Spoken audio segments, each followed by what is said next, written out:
Good morning. Hello, everybody. Morning. Good morning. Good morning. Hello. So, welcome, everybody. As I say every day, if you're comfortable turning your camera on, do, just so that it's more of a classroom.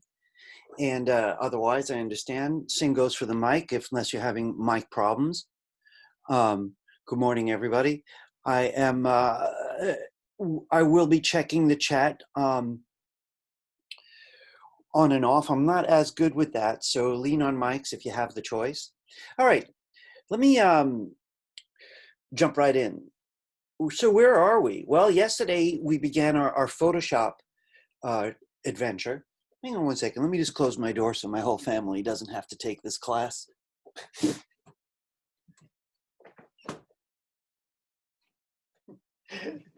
They hear too much about it as it is. All right. So we started the Photoshop part of this adventure. We'd spent, a few days getting to know HTML and CSS, and we were focusing mostly on what you do with text when you're making websites and links. We moved into style, and then we just started adding photos, which was a pretty simple step and a little bit of code, which we will come back to. But at that point of having worked with web pages and introducing photos, we took an extreme detour. And we went out right into the place where you're working with the photos alone. So this is what you could expect. There'll be today, in fact, I have my little records right next to me here. So there's Photoshop today, there's Photoshop tomorrow. And I think right after that, I'm going to start doing a little, we'll call it a review for the midterm. So how does it all fit? Several pure days of HTML, CSS, several days of just Photoshop and photo manipulation and photo embellishment sometimes. Then we're going to do a little review, which is going to focus on the code again. But of course, with a big chunk of photos, because now we'll be even more equipped, right? That won't take long. I don't know how long I intend to do that, probably one day. So I'll keep you posted when that's going to happen, and then there'll be the midterm. So at this stage, I don't really want to answer any detailed questions about the midterm because we're not really close enough. All I'd like to say to you is it will be fun. I will offer support. And it'll be interesting how you take everything you've learned so far at that point and put it together in something that feels more authentic than, for one, no lorem ipsum, and no random photos. Let me back up, right? I want to take a look at the handout, see what I may have neglected that might need attention. Then I want to jump right into Photoshop, and I'll tell you what I have in store for us at that point regarding Photoshop today. So I'm sharing my screen. Again, I'm choosing desktop. I really encourage people to be sure they do that when you share with me. Because of that, I could show you my browser, and then I can go to Photoshop and show you Photoshop. But if you choose one thing, you're locked in. You can't show me anything else. So I choose desktop. It gives me the freedom. All right, here we are. Let me zoom in a bit. Just I like to go over this, make sure I don't forget anything that we all need to review. All right. We all got the role. You always go to the website, you open up the handout, you get a look ahead. I want to say a couple quick words though. So, for a little while now, we're going to be doing this every day, this getting assets. So I'll be getting the assets in a few minutes in front of everybody. And there's always a way to do it right from the handout by clicking this. It will automatically download parts to your downloads folder. But I always add those to the main website also, so that any class that has assets will have its name, the class number, the date, and the assets right after it. This is class 7, this is class 7 assets. So you could always get it from the home page if you ever need to do that. I'm going to go back to the handout though, so that's just as good. What are the assets? Today they're going to be all photos, mostly JPEGs, parts that we're going to use to make something hopefully special out of. Other days there'll be HTML. That, by the way, the mystery was solved of what went wrong that one day, where a few people's HTML didn't work. With Jonathan's investigation, we figured out what it was. So when we go back to HTML, that shouldn't happen again. for those of you who are here, when the code didn't work for just a few people in the room. And the problem's been solved. Anyway, I want to say something about this link. So I just want to say something quickly because this stuff's really optional for anyone on Windows. You know, if I did have Windows myself, I would definitely do this part, just these few steps. I just can't look at folders that don't tell me what kind of document they are. If it's a Photoshop document, I want it to say .psd, so I'm not guessing. Dog.psd is very different than dog JPEG. And if you're guessing, that's probably because you're not seeing the .jpeg part or the .whatever part. So Windows people, you could always come to this handout, follow these steps if you want to. At any point in time, I want to mention also that this second part here proves to be less important to this group, as it turns out. And my animation class needed to take a lot of steps involving my zips. I think in this class, we're not going to have the problem. We had a little problem the other day, as again, I could troubleshoot next time. I know what the problem was. So this is about extraction. I don't think you have to bother with this right now. That's my opinion. You might want to do this. Let me back out. I just want to say something about those of you who may want to change your windows according to these suggestions later. It is on today's handout, but again, since one might want this at any point in the semester, I bumped a copy of it way up here. So this is going to stay up here. Even when I stop putting it on the handout, you can still come back and get a look at those options for Windows. There really are options. All right, I want to get back to the handout again. I know people are probably waking up. I have a feeling that there's probably a lot of night owls in here. And I'm talking quickly because this stuff doesn't affect everybody. All right, we're already in Zoom. I want to say a quick word to anyone you know, who just showed up for this class, you know. And this is a little odd. I don't really have time to talk to people about their individual issues in the classroom when it comes to weird registration problems. And I don't know everyone's name by heart. I am glancing around. Wait a second here. I do. Folks, I never had to tell you this because we're in Zoom. But I have a small disability regarding face recognition. So Zoom helps me because everyone's names are there. Now I'm seeing that there's nobody new in the room now. So I'm not going to really say, I'm not going to talk about that stuff. Oh boy, there was a registration mess this year and some poor people who thought they were registered. I didn't get their names, et cetera, et cetera. Let's get to you guys though. All right, about Photoshop. I just want to say a couple quick words. Yesterday, I gave a little speech about the value of Photoshop before we started. Today, I'm going to keep it very short. Photoshop rules. So I really want to start with that. You know, there are photos everywhere, right? In any design field, there's likely to be a lot of photos all the way down. Even if you worked in real estate, for God's sakes, there's going to be photos of all the apartments and the homes. Somebody babies that stuff. It's somebody's job to make those photos look amazing, right? And it's all about Photoshop. So we're mixing today, yesterday, also tomorrow, different Photoshop features that include day-to-day stuff like levels from yesterday, which we're going to redo, which makes the tones look hopefully richer, more professional on a photograph. Maybe you're changing colors with things like hue saturation from yesterday. But definitely we're getting to know sizes. If you wind up working for a magazine, you better be exact about sizes when you bring them into those magazine pages. Similarly for the web. So we're starting to get to know that complicated subject. You know, I've been mentioning this every day, and the only reason I'm doing that, as I said, this is a semi-synchronous class. What is that? That means for some of you, it's completely synchronous. You're treating it exactly like you did, just that you're not commuting. You know, it's in time, in real time. But not everyone's taking the class in real time. This is the first time I ever taught a class like that. So some people are like mostly to have to take the class through the videos, but they show up now and then. I just want to make sure everyone's aware of this. This link's got it all. Every class, every minute of every class. All right. Even the after party, which I can't do every day. There's some people hang around a little bit after class when I can't. All right, in any case, I want to jump into Photoshop. I just want to say something about this list. These lists of things you'll see through the whole semester. You know, when it was code, it was very exact, doing this exact, doing this exact. Photoshop's a little bit more like painting, though. Someone says, oh, can you show me how to paint? Well, there's an infinite numbers of ways to paint. So it's a difficult thing to answer to someone, can I teach you how to paint? I could teach you what the fundamental elements are.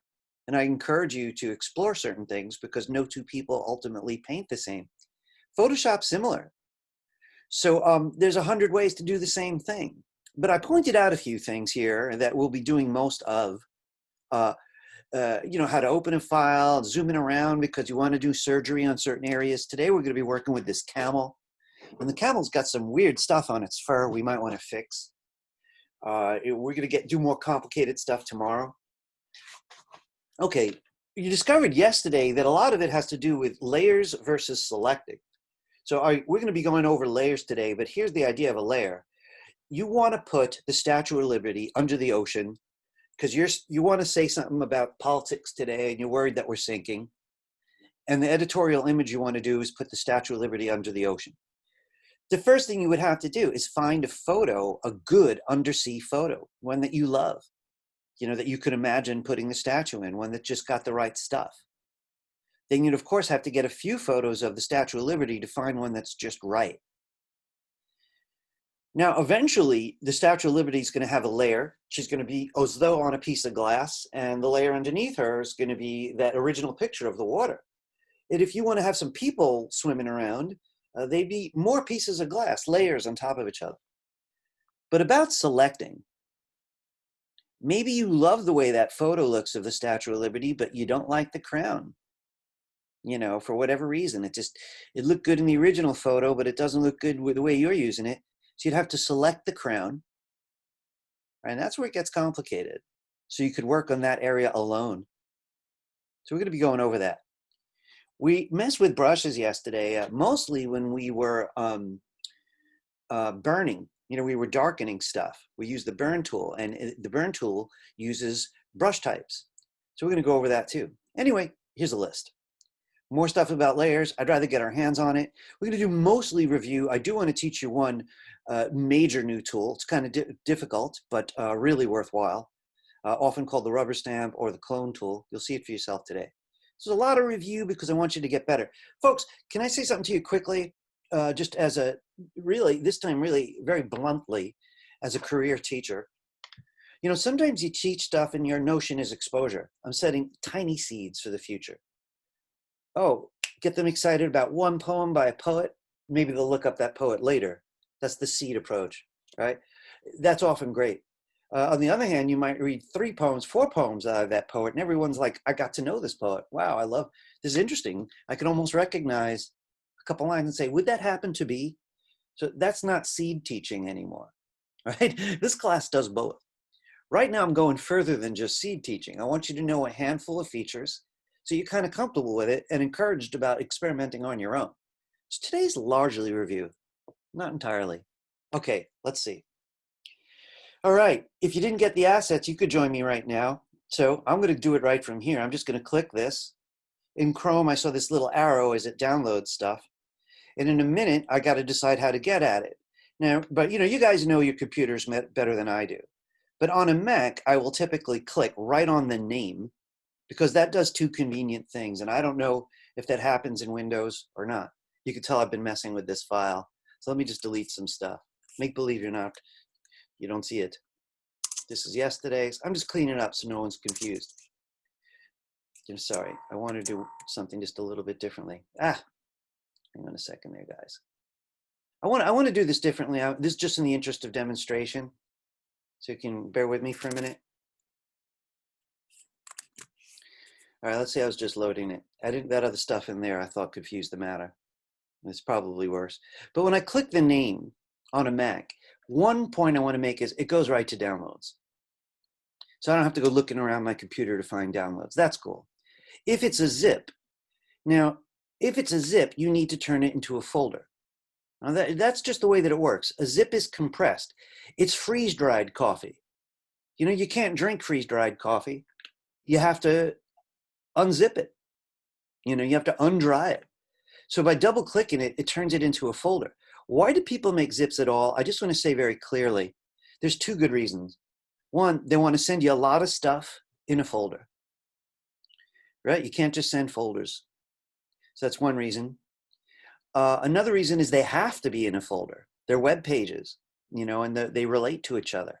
CSS. So there's all kinds of reasons people make zips. But once you use them, you typically open them.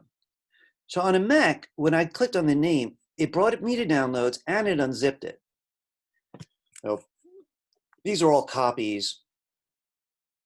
So I want to, you know, clean up a little bit.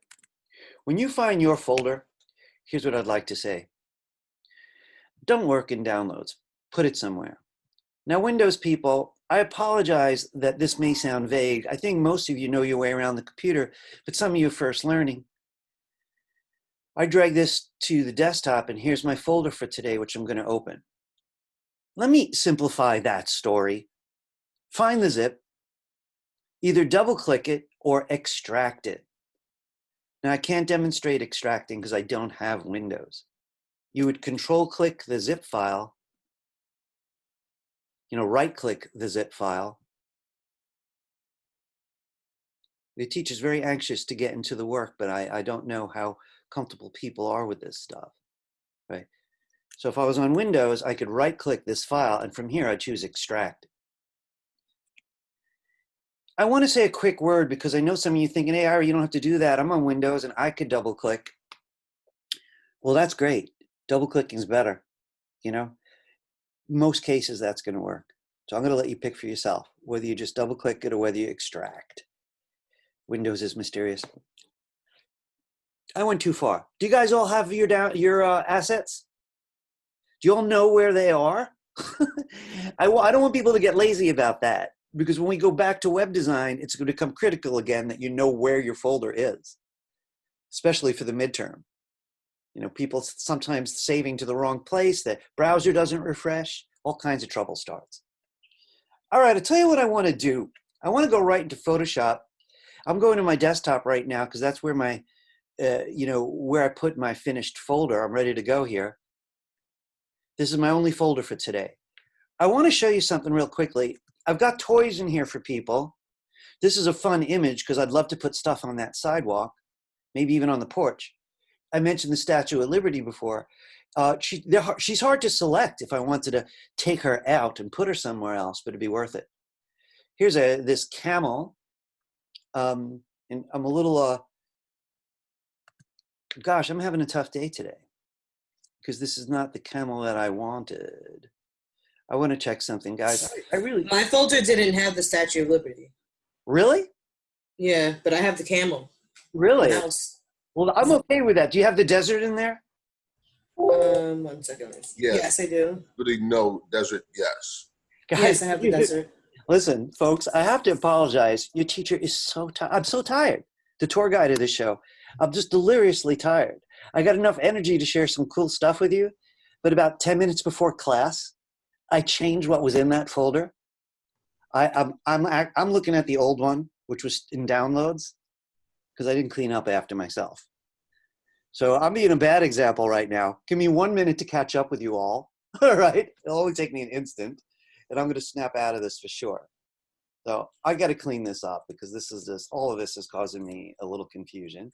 Just going to move this to the trash. I want to get to downloads for a minute. I think I'm going to empty all this stuff out too, because this is, I actually know exactly what's going on now that you guys all told me that. And like I said, it's definitely exhaustion at work. I'm just going to clean this stuff up here. I'm going to change this name so nobody gets confused. I don't know. I hope it's a relief to some people when the teacher messes stuff up. You know, it's like, okay, I get to mess stuff up too. All right. I'm back. Excellent. Okay. So there's the camel that I wanted, camel JPEG.jpg. Sometimes it's spelled JPEG, very confusing. But, you know, JPG. There's the house. Again, I don't think we're going to use this today, but you might want to keep it for yourself. This one we're going to use, and it needs a lot of changes because I like it, but it's got problems in my opinion. This guy might be fun to put in the desert. I want to You like start those one. cars, huh? Do you own one of them? No, but there's a couple on my block and they entertain me. Anyway, open Photoshop, and then we want to start with the desert. So I'm going to go right to Photoshop right now and do it the most traditional way. There's numerous ways to open an image into Photoshop. You know, and if this was an all Photoshop semester, I'd probably make you try several. Now, if you're looking at this big window, this is called the splash page. I'm going to ignore it this semester. Some people use it, some people don't. Most professionals kind of just ignore it half the time. Let's go to the File menu instead and do File menu open. Everybody knows about File menu open, or should, because every program shares it. So naturally, you got to find your way to your folder, right? It may know where that is, depending on how you opened it. It may not. This is looking at a similar folder that I have, so I was almost fooled. The one that I want to use today is on the desktop. So I make sure I go all the way to the source. Where did you put your folder? Did you leave it in downloads? If you did, find your way to downloads. I wish you hadn't left it there, but at this point, I'd rather you not move it around. Mine's on the desktop. So I'm opening that folder on the desktop, and we're going to open Desert. All right. Now, the first thing you want to do when you start with an image is you want to know how big it is compared to how big you want it to be, right? And there's two things that we need to check to know about that. Now, if you look at my screen, I currently do not have my rulers on. You should always work with your rulers on. Now, one thing that's interesting, since you're all at home and most of you turned your rulers on yesterday, your rulers are probably on today. But if you started working at the school labs when they open, they're probably not going to be open. So you have to open them yourself. View menu, rulers. Most programs let you use Command R or Control R as a shortcut. Now, I know most of your rulers are on. Like I said, you put it on yesterday. The other thing I'd like you to do is know how to change the measurements.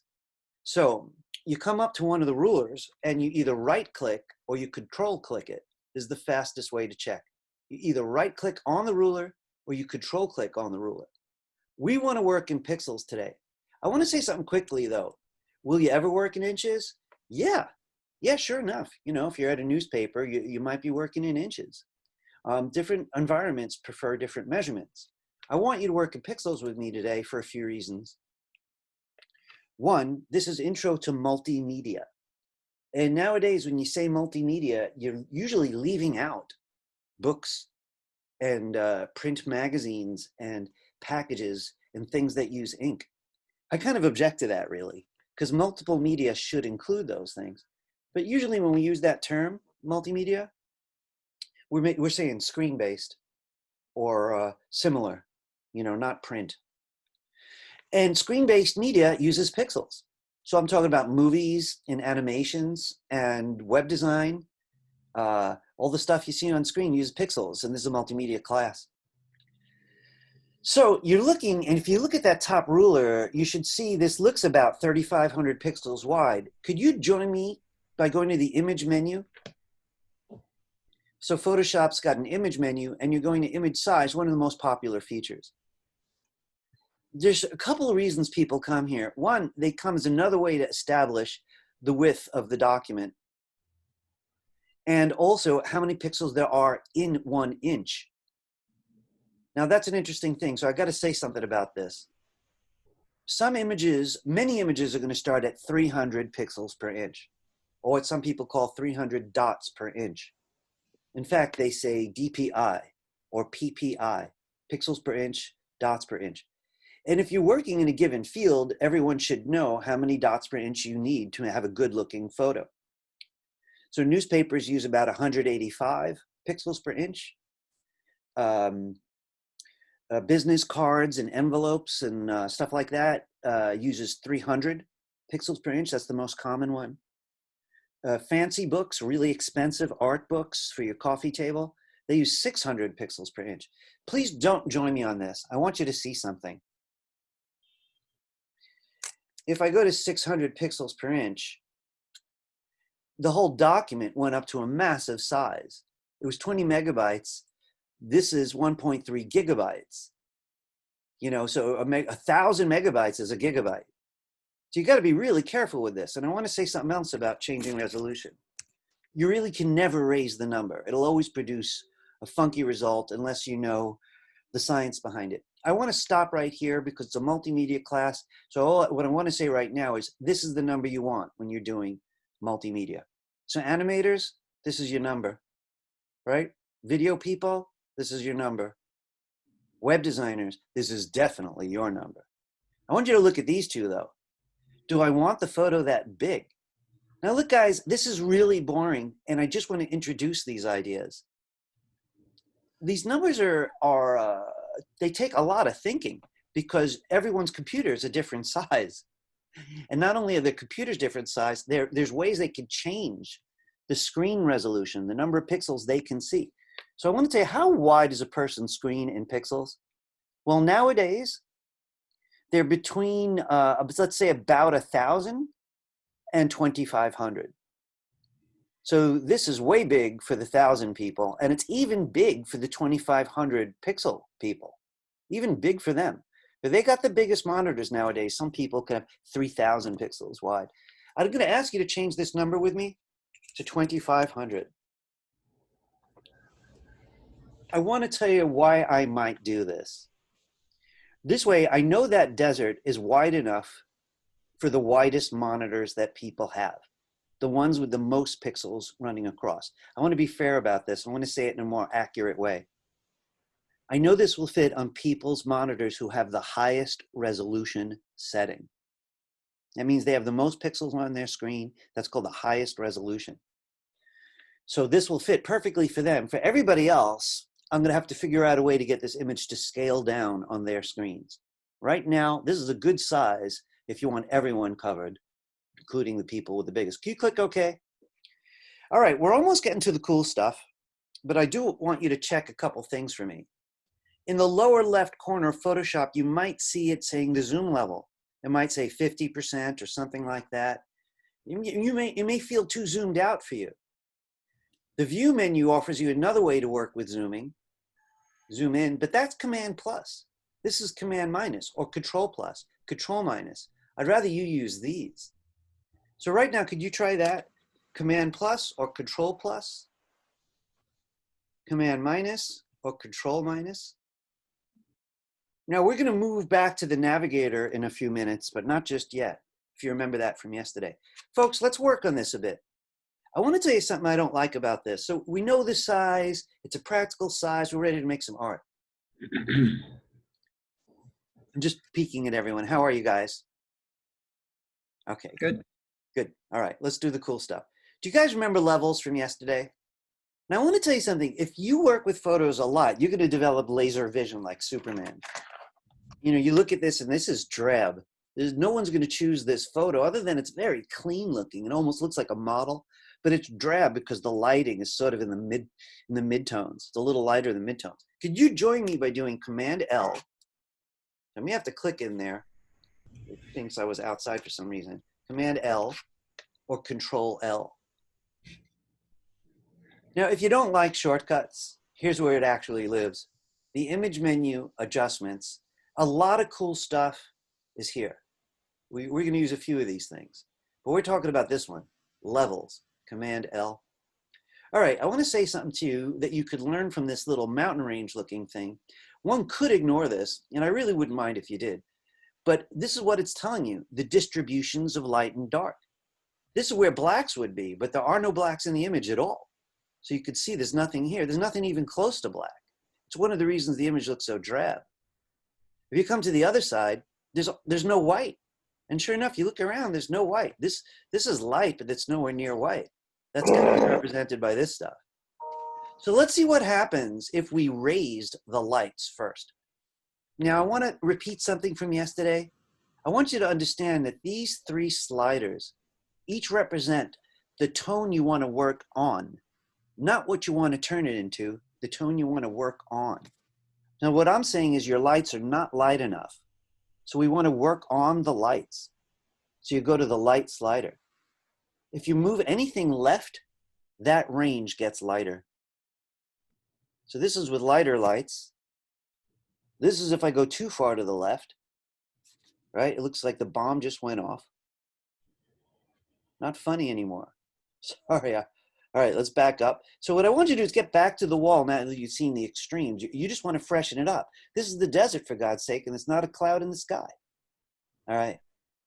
Now, the thing about that is, it looks pretty good, but the darks never did look dark enough, and now they really don't. Even with all that sunlight, you know, there are parts of these dunes that you could color in shadow. They're not getting hit by direct light anyway, just reflected light. So let's see what we could do if we darken them. Well, clearly this slider then is the darkest slider. This one must control the darks. Left is lighter, but right is darker. So let's take the darks and move it right and make it darker. Again, I'd like you to go too far just to experiment. Right? It's pretty surreal. Could be beautiful, really, if one was feeling that way. But right now, I'm going to stick with something, you know, relatively realistic. Now, I've got a really juicy looking image back there. It's got some range, right? And I like it. I want to say one more thing, though. What about this guy? And why do I always leave him for last? Well, everything that's not particularly dark and it's not particularly light is this one, the midtones.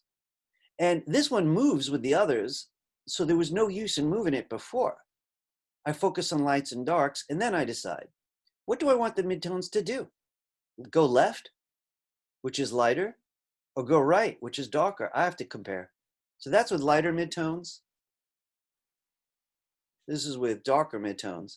And it really depends. We're going to put a camel in there. And, you know, there's a lot of ways to look at it. It'll really show off the camel if it's extra dark, but it doesn't really feel believable given the sky. I may take out that sky. We may take out that sky. So anyway, you got to play with it and find something that you just find in your gut, you're satisfied with it, and click OK.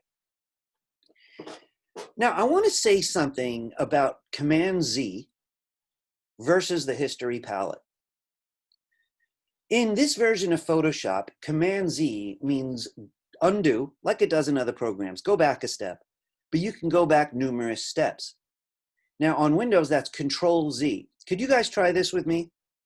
So Command Z goes back a step. Command Z again goes back another step. Uh-oh, we only did two things. So it went back to the large version. I'd like you to try Command Shift Z or Control Shift Z. And that's going forward. I want to show you where you might like better or review a way you might like better. Yeah, the history palette that we did yesterday. I just want to say, like, if you're used to the keyboard and you're that type of person, you like to keyboard around a lot, I've definitely missed a shortcut. I'll usually do it that way. I don't really open the history palette for myself, but I like to do it in class, and it might help you understand moving backwards and forward in time like that a little better. So I'm going to do it with the history palette this time. If you want to join me, Window menu, History. So here's the only steps we took. Before levels, we did image size. Before that, we just opened it and it was huge. If I go back here, it's sized, but I could ignore the levels. I undid it, but I like my levels, so I'm going to come here. Some people like to leave the history palette the whole time out, the whole time they work. It gives you a lot of freedom. Now, are there any questions about the history palette or the Command Z thing? You know, please turn on your mic if you do have problems. Again, my computer's a little stubborn about leaving the chats out while I'm sharing. I'm just peeking to make sure everybody's all right. Yeah, no chats for me. All right. Later on, we're going to want to manipulate this desert. I think I want to add some to it. I think I'd like to feel huge by the desert just taking over completely, no sky at all, right? But I think I'd like to go to the next, get somebody in that desert before we could make those kinds of decisions, right? So this is what I want to do next. Let's do File Menu Open and get the camel. File Menu Open. This time I'm hoping it gets right to your folder because you already used this feature before and it remembers, right? That's good. Open up camel1.jpg. Does everybody have the JPG? Some of you might not be able to tell if your extensions are still off. Let's open it. If you have a problem, please communicate it somehow. I want to point out a couple things about the Camel. I'd like you to look at your layers palette, which is probably on your right. And if your layers palette isn't out, please go to the window menu and get it with me. Window menu, layers. You will typically work with the layers palette out. Everything cool in Photoshop depends on layers. So I'm talking about over here, and the Camel's only got one layer, so why did I even bring it up, right? That means this is white. If I could have given you this Camel without a background, taken it out myself and given it to you with no background, but JPEGs won't let me do that. If I had done that, I would have had to save it as a PNG, .png, but I didn't want to make it that easy. Guys, can you do a few experiments with me? I want to go over one of the principles of selecting. We need to select the Camel. Now, some of you have Photoshop experience, and you may know of several ways. So I'm saying things like the magic wand, a mask, using masking, the eraser for that matter. There's a smart eraser even. There's many ways. I want to go over the magic wand because I got a few motives. The magic wand lives here on my toolbar. Now, I want to point something out. You may have any of these tools on top. Lately, Adobe's been pushing this tool, and we may try this later because it is kind of incredible, right? Maybe we'll try this tomorrow. I'd like to put it off a little bit. Brand new tool. These all share the shortcut W. So even if I was in a different tool, I could go to my keyboard, tap W, and it would take me to that set. But I would have to press on it to see what else is there, unless I just want the one on top. I want the one called Magic Wand, just for now. Just for now.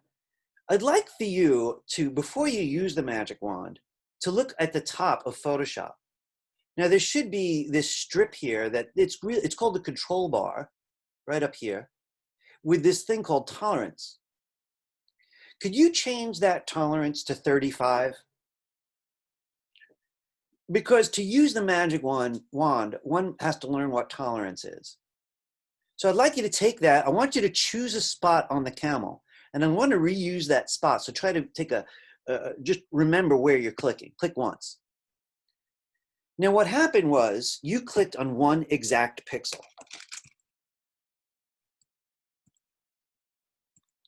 You clicked on one of these little squares.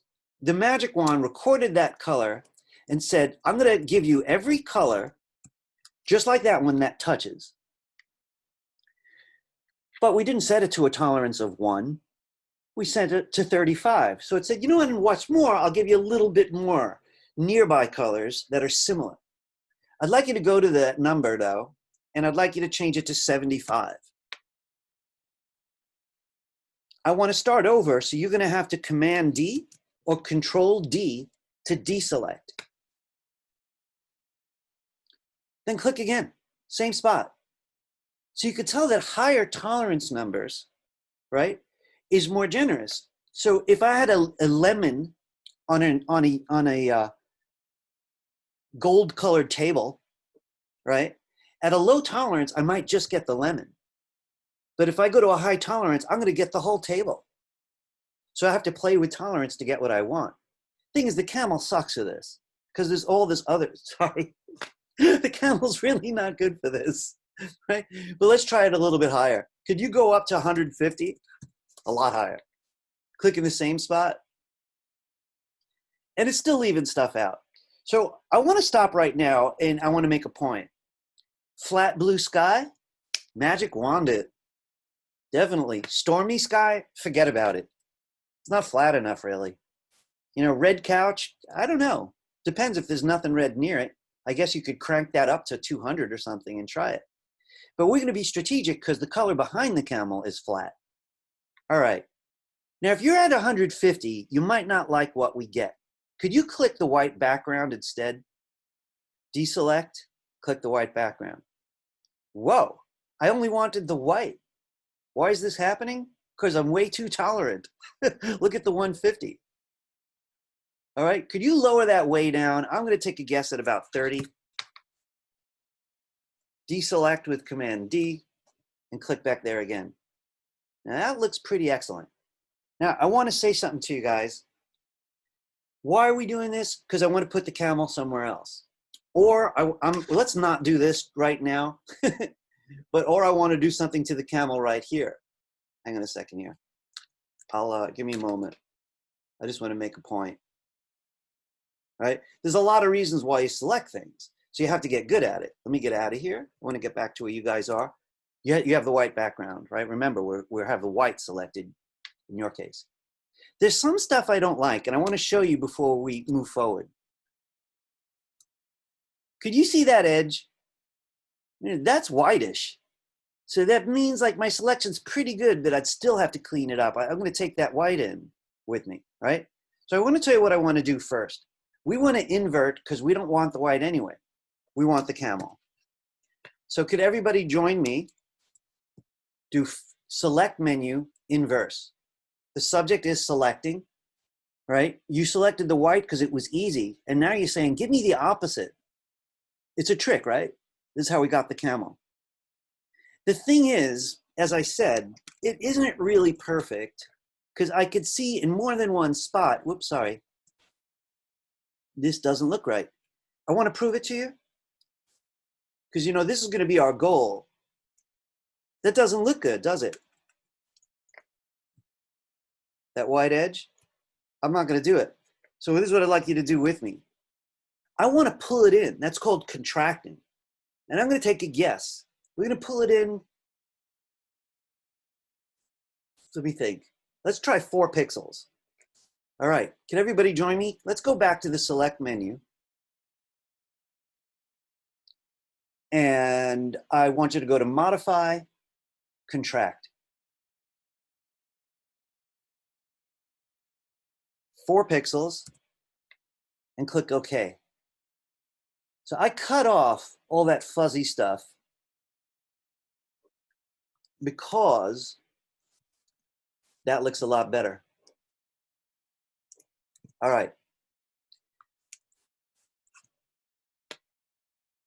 I'm afraid I might have lost people, right? So I'm going to ask everyone to be patient. Now, if you're still with me, what I'd like you to do right now is Command C to copy that camel, switch over to the desert image, and paste with Command V. Now I want to come back here for a sec.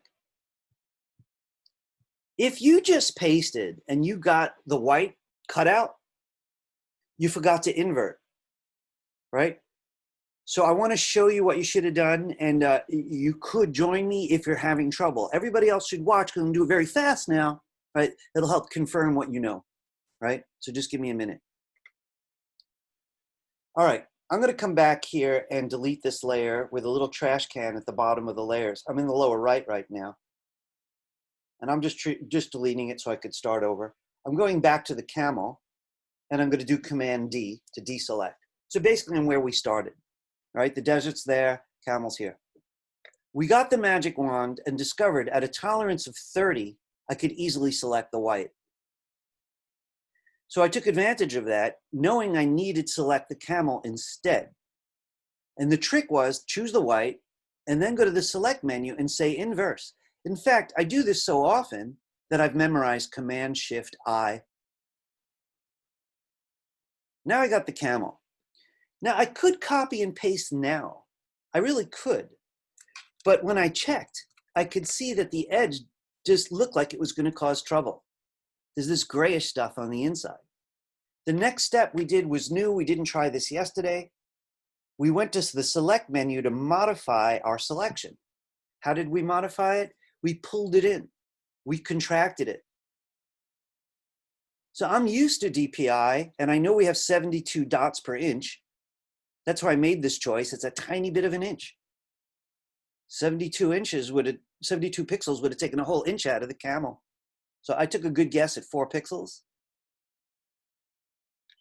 All right, and then all you did was copy it. Now imagine most of you guys are in the desert right now, so I'm going to come join you. Okay. Now, I want to say something to you. This is virtually what we did with the duck and the stage yesterday. And what I'm trying to impress on you is you could keep going with this. I could make an entire caravan. You know, with enough time and energy, no one would ever know. It would be very, very believable. So I'd have to keep getting photos. I do a lot of illustration, and a bunch of it is semi-photographic. I'm borrowing parts of photos. Or sometimes I borrow a part because I'm going to redraw it. I need an astronaut's helmet. All right. I think the next thing we better do is do some intelligent saving. Could everyone make sure that they're on the image with the 2 layers? Before I move on, which I'm about to do, if anyone needs a hand, please ask me now and don't be shy. I'm happy to help. If something's not working, turn on your mic, chat me. I'm going to trust you all. All right, this is going great. Okay, cool, excellent. I really don't mind answering questions.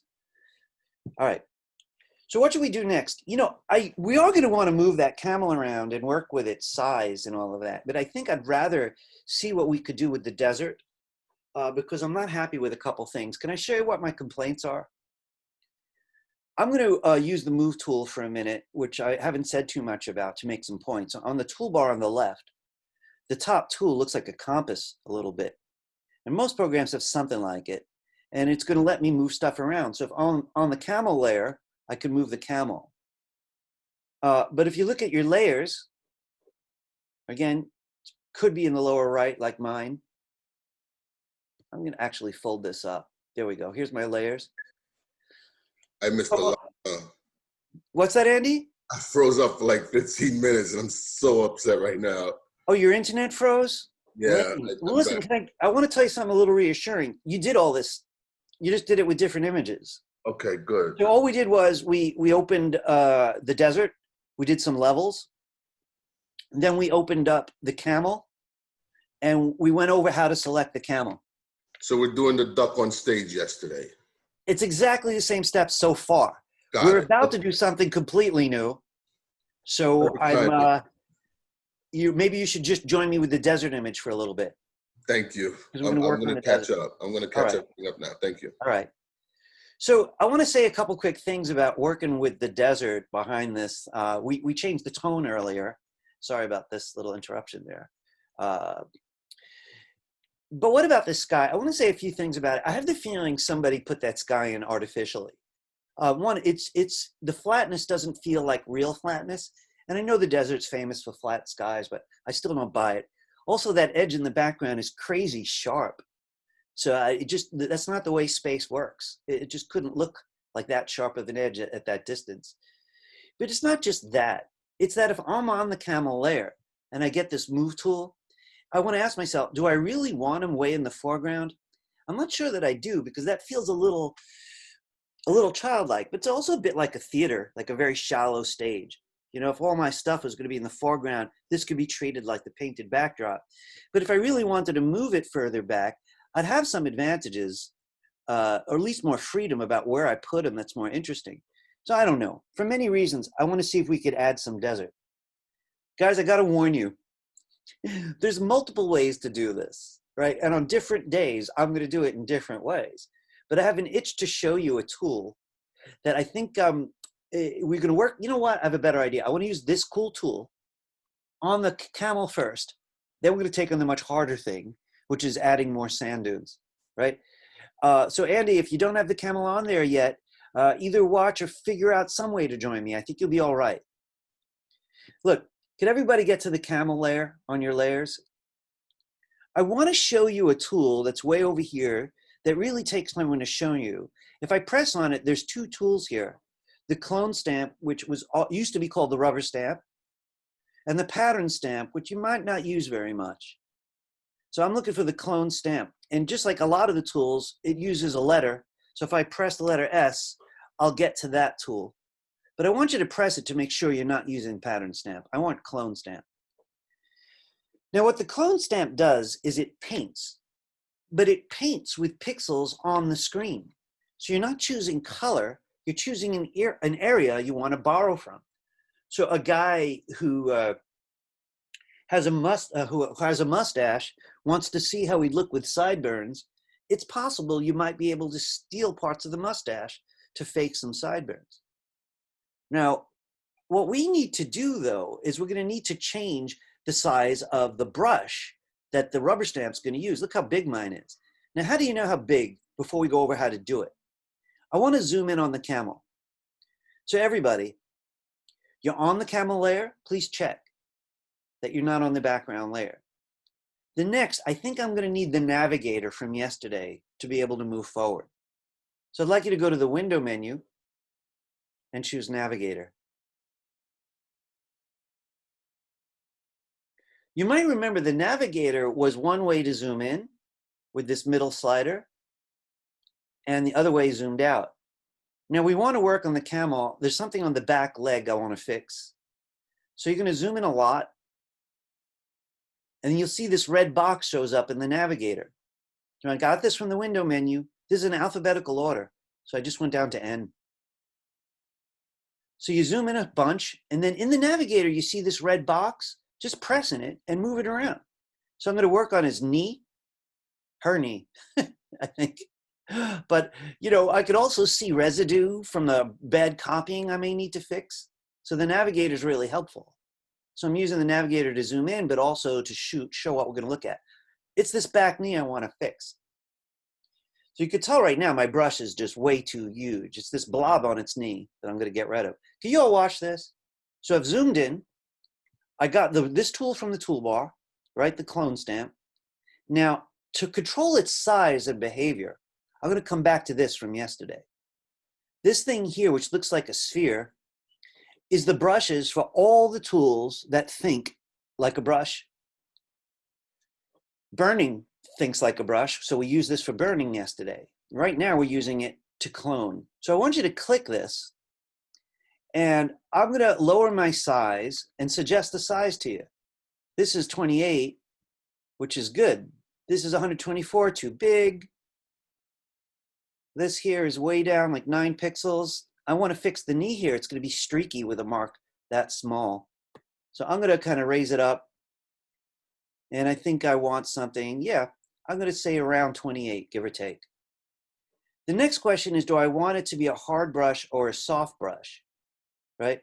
Now, a hard brush is going to show streaks along the edges of it. A soft brush, if you've ever played with brushes, is more like a fan brush.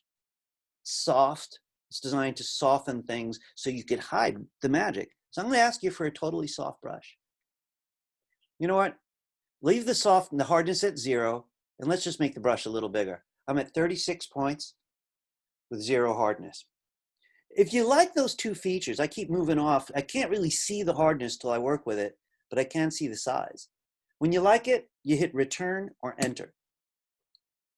Now, we're still not ready to paint. All we did was zoom in like a professional.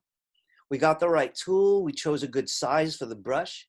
Now, this is where the magic starts. You got to watch this closely because it's outrageous, right? Watch this. I have to hold down Option or Alt, depending on the computer. Now, when I do that, I see an odd symbol.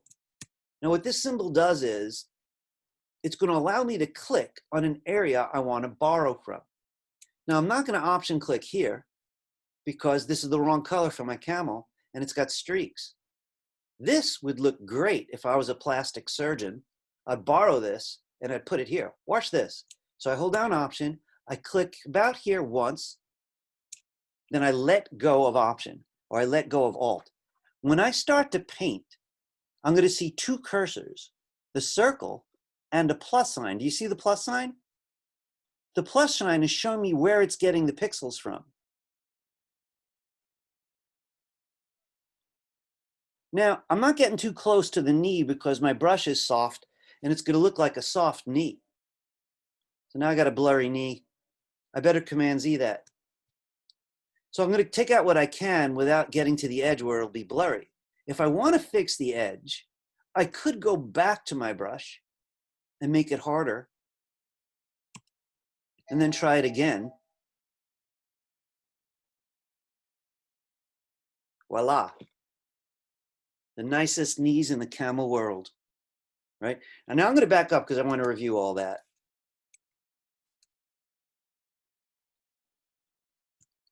I zoomed in with the navigator. I got to the knee. I chose the clone stamp. And this is where we keep coming back to choose sizes. So I'm going with a 36 pixel when I started with 0 hardness because I don't want to see streaks. Here's the part that people often don't get, the whole option trick, the alt trick. I'm going to look at something here that looks like I could borrow it easily for here, that it's perfect. This is the color, the texture of the fur, everything. And I'm happy with it. So I'm going to hold down Option and click once. Then I let go of Option. I'm going to come over here and I have to watch what both cursors are doing. The circle is my brush that's showing me, you know, how my choice is going in that regard. The plus sign showing me where I'm going to borrow from. Because if I don't watch what I'm doing, right, that plus sign is going to go over the tail and I'm starting to copy the tail. That's not good. So I better Command Z it. I got to watch. So what some people do is they keep their finger waiting over Option or Alt. And every now and then they'll say, you know, maybe I want this instead. They'll Option click there and let go and start borrowing from there. You know, you need a good eye if you're going to keep borrowing from different places, though. Every time you Option click, you're resampling. You're starting from a different location. If you ever need a sharper brush, you come back up here, raise your hardness, hit return. Hit return whenever you decide on a new setting. I like, this looks like a little dimple for the knee. I'm going to keep it.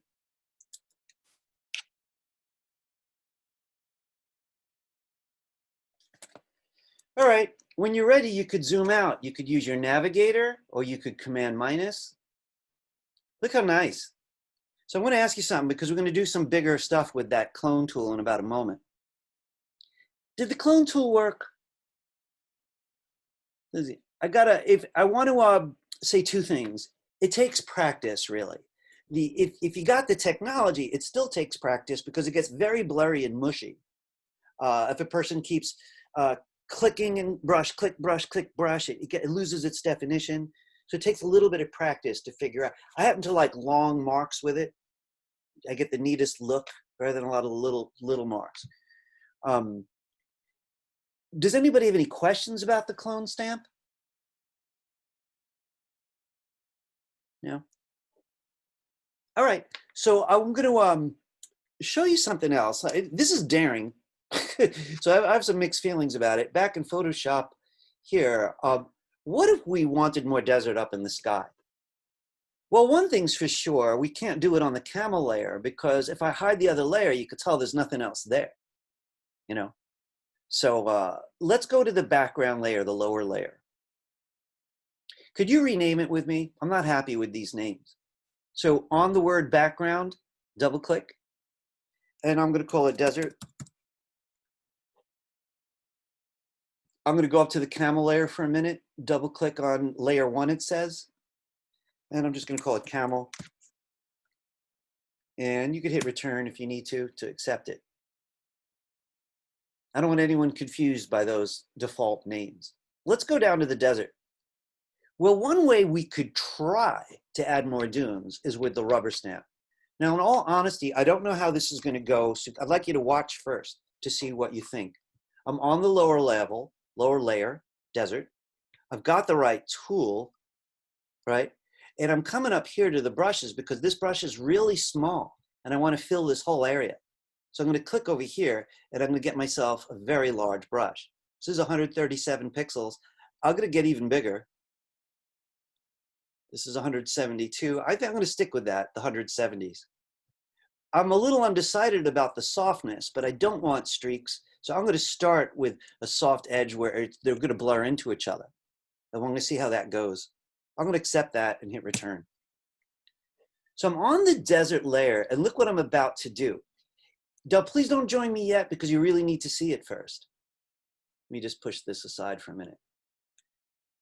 If I option click here and then start to paint,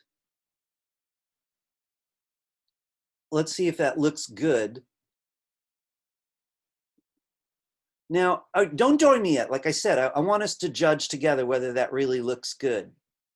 You know, it looks a lot better than I thought it would. Uh-oh, I'm copying the edge now. I know how to fix that, but it is a little odd looking, you know, you could kind of tell, especially with these two shapes here that's a copy. So I want to Command Z. Now, that strategy was okay, but not really satisfying. What if I started on the other side?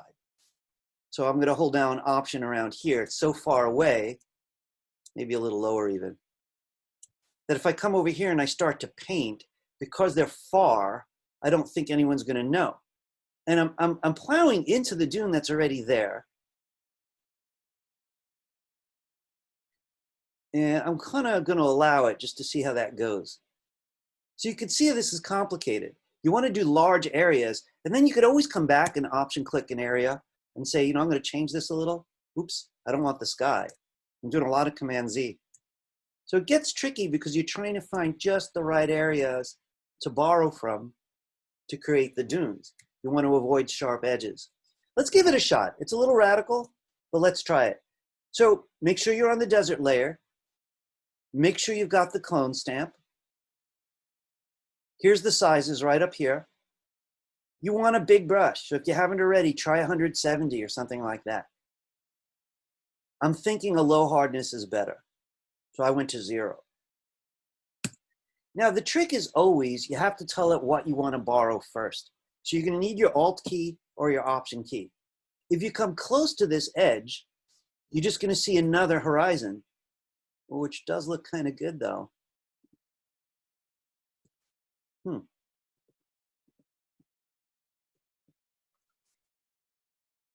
Interesting.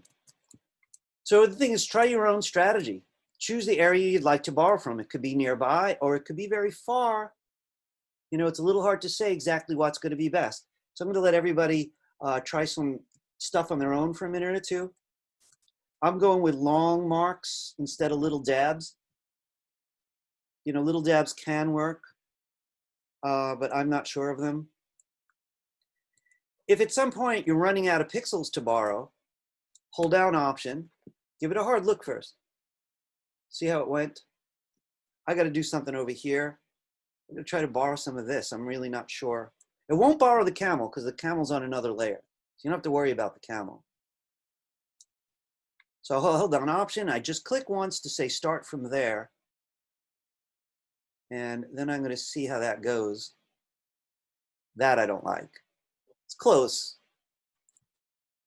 All right, folks. Now you could tell this kind of thing is really giving you a lot of freedom.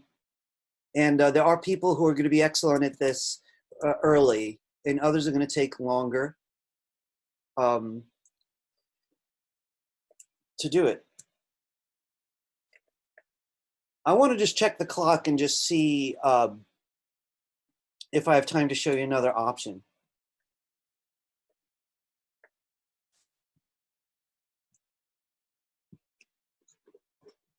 It's interesting.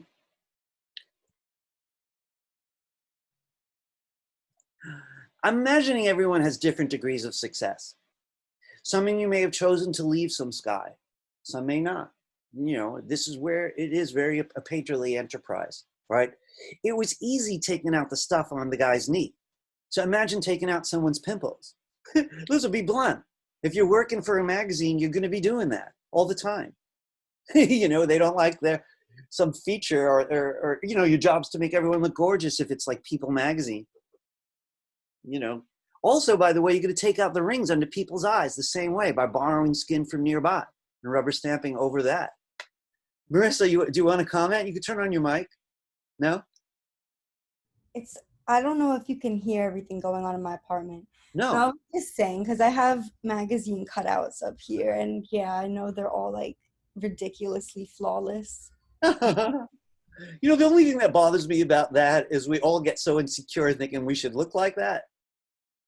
You know, Angelina Jolie, right? You all know who she is? Like, I think she's, you know, she's unusual to look at. She's really, really pretty. But I'll bet you if she walked out of the house on Sunday morning, you know, after a party Saturday night, you're not going to be floored. You know what I mean? Of course not, you know, because we're human. So I just want to say something that we're entitled to fantasy. You know, so it's just like when you're drawing a children's book, you know, rabbits don't talk, but they're entitled to believe they can for a little while, you know, and you do tell these stories through that. As adults, we're not all beautiful, and we've brought it to a level that's not even realistic. But, you know, you look at the Greek sculptures, I'm sure some of you have seen them in museums, and the Roman sculptures, everybody's perfect. Nobody looks like whoever modeled for those things. You know, everybody was out there just saying, this is my ideal. And, you know, we can get very political and social about those ideals, you know, if we wanted to, but we can't deny that they exist. You know, you could deny it for a little while and say, oh, you know, I'm all about the mind. Yeah, I'm not sure I believe you. Really. You know? But anyway, when it comes to Photoshop, you know, it's kind of our job. Look, sometimes you're going to make people look worse.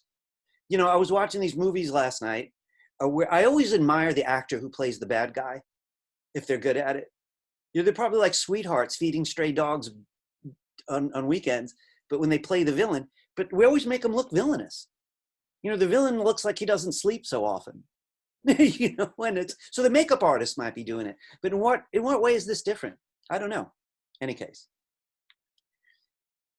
I want to try some other stuff, and just to make it fun, maybe let's change the color of the desert, right? For the fun of it, right? So are you still on the desert layer? All right, if you're on the desert layer, I would like for you to Command U. We're gonna have to get back to that camel. It really needs a lot of work.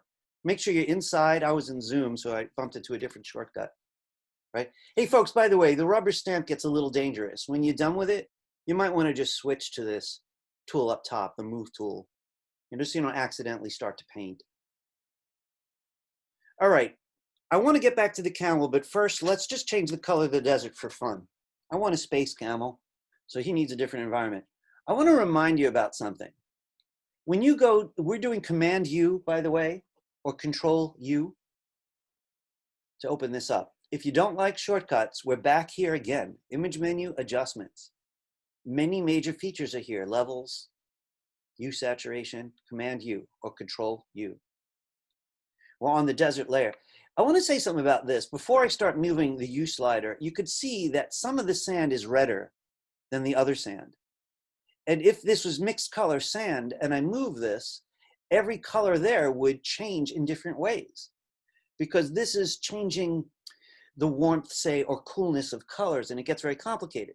Now you're welcome to try it. Now 1 second, I better plug in. And I'm gonna try it. So let's just move this.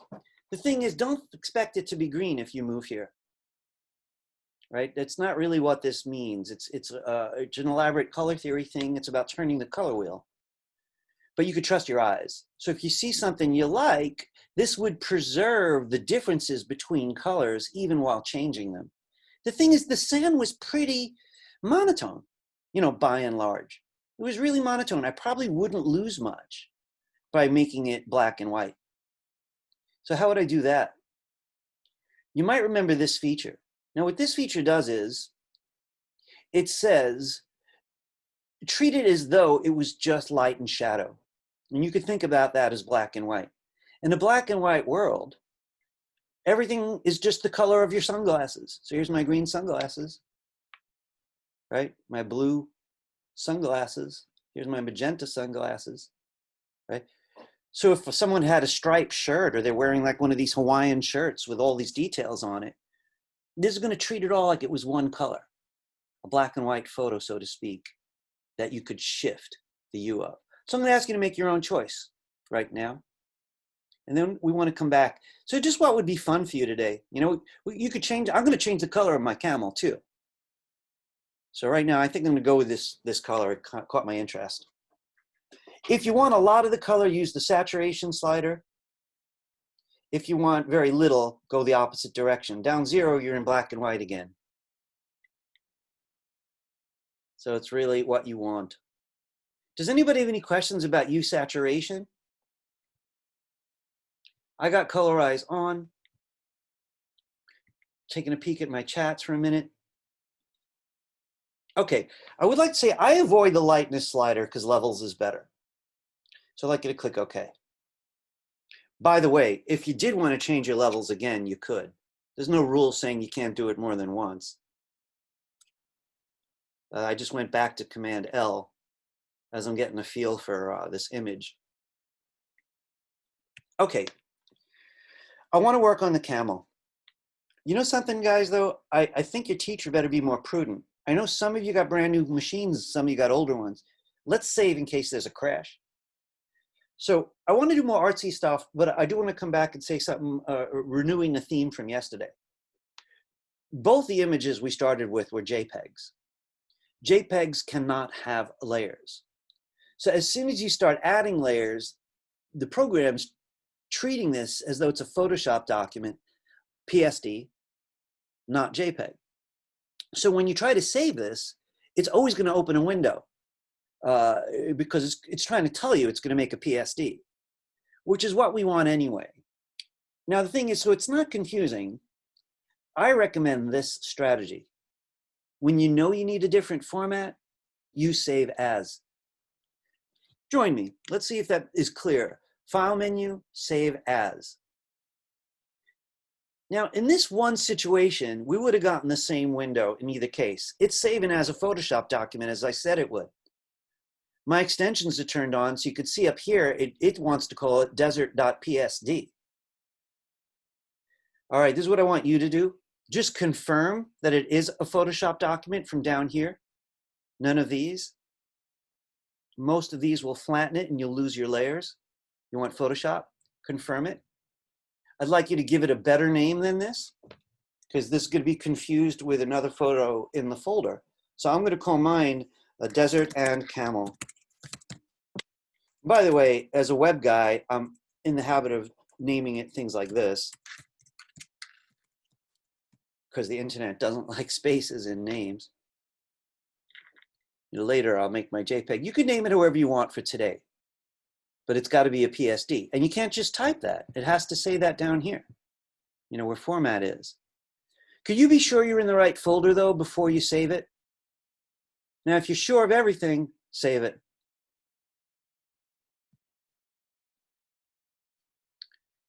If it gives you more requests, you just okay your way through them. They're not important. I want to stop and say something critical. Those of you who choose the arts or work in other fields where you need these kinds of artistic things, you're all going to make your own choices. Well, not really. You're going to have to learn what formats are most appropriate for you. Andy mentioned that he uses InDesign, which is for magazine layout and brochures and that kind of thing for print. Multiple page print is its specialty, large documents in print. So I used to work in news. Before InDesign came out, it was Quark. Now, Quark it didn't like JPEGs. It surely didn't like PSDs. It liked TIFF.TIF, and it liked EPS.EPS. How do I know that? I asked. They hired me, and I was like, okay, what do you guys use here? What kind of format? So when I was working in layers, I knew I was going to have PSDs. I saved them for myself in case anyone asked for more changes. But then I made myself the file they needed, in that case, TIFF. For a lot of us, a load of our work is going to be JPEG. You could use them in movies, you can use them in animations, you can use them on the internet. It's useful. Right now, let's just stick with our PSD till we're done. All right, that Camel needs a lot of help right now. So please go to your Camel layer. And I'd like you to get the Move tool. Now that tool's way up top, and you could move it around to find different locations for it. Now I want to say though, what if you wanted to change its size also? And maybe even its rotation if it was walking uphill. So maybe the Move tool's not good enough. Could you try Command T instead? Or Control T?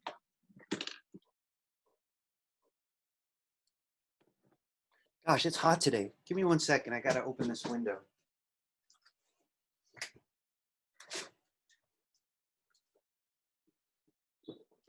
We tried this yesterday with the duck. So I want to tell you what the rules are. If you make the camel bigger, it's going to get blurry. So the usual rule is don't make it bigger. You're allowed to make it smaller.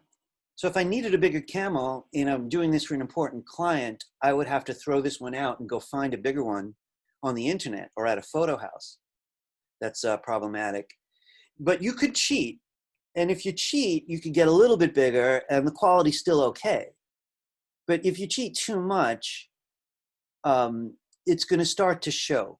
at a given point. The edges are not going to look good, so you should pretty much avoid it. So I don't mind if you want to make it a little bit bigger. If you need it smaller, go right ahead. To rotate it, you come right outside. You could rotate it. Remember, you used Command T to do this. There isn't a tool on the toolbar. Command T, right? If you want to tilt it, right? And you could move him just like you did with the move tool if you want. But I'm seeing him down here anyway. Maybe off to the side, however.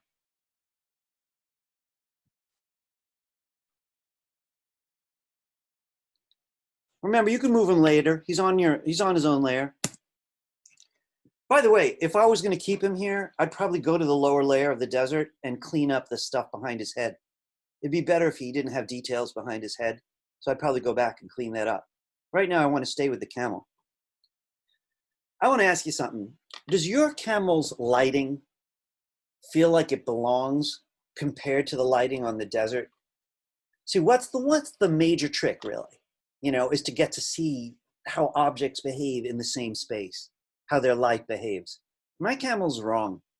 The shadows are reasonable because they're under the camel, underneath it. That's all reasonable, but it really just doesn't match this kind of weird outer space landscape that I've got. It doesn't look like the Middle East or North Africa or the Sahara. It looks like, I don't know. So I'm going to change the lighting on it. Now, there's two ways we could do it. The first thing, again, would be to do levels again. So we're on the camel layer this time. Be sure you're on the camel layer and try Command L.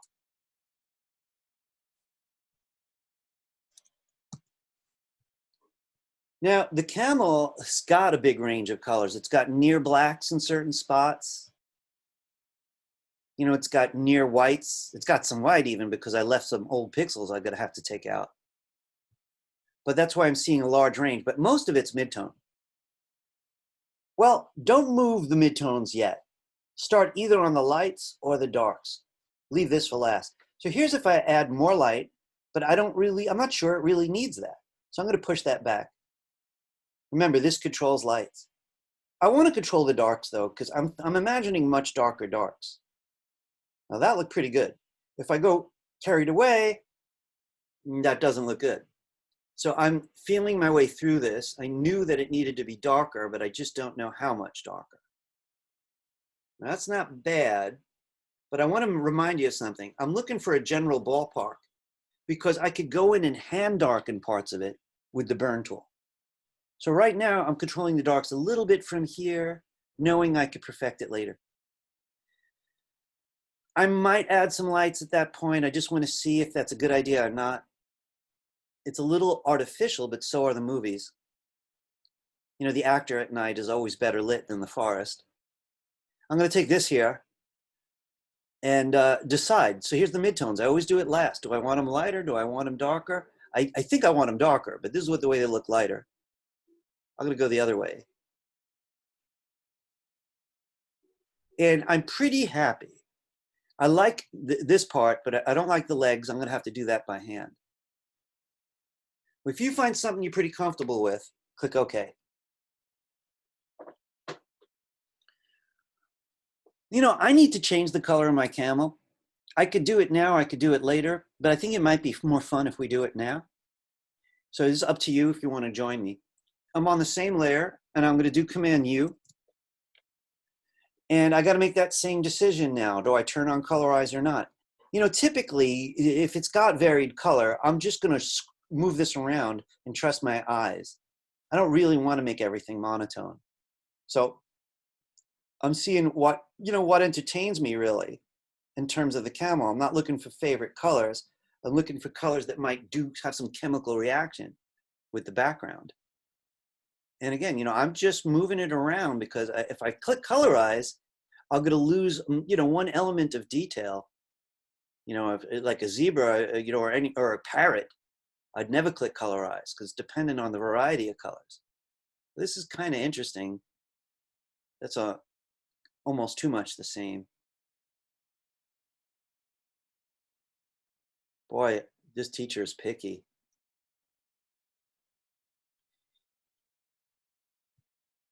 I don't know what mood I'm in or what mood I need him to be in. I'm going on the cool side over here. You know what? I think I like these, but they're too saturated. So you got to decide how saturated you want your color. If you want to go over the top, there's my nuclear camel. I'm going to lower that down. Did I sense a question in there or a comment? Everyone's quiet today. I can't blame you. It's Thursday, but it feels like Friday in terms of exhaustion level. We didn't get a break, any of us. What we get, like a few days, you know? So anyway, I'm going to lower my saturation because I think that's what I've been after the whole time. Just slightly tinted. I'm going to stick with it. You know, one thing I'm never sure of, is it wiser to do you before levels or the other way around? Because your color choice changes your mind sometimes about, how you see the tones.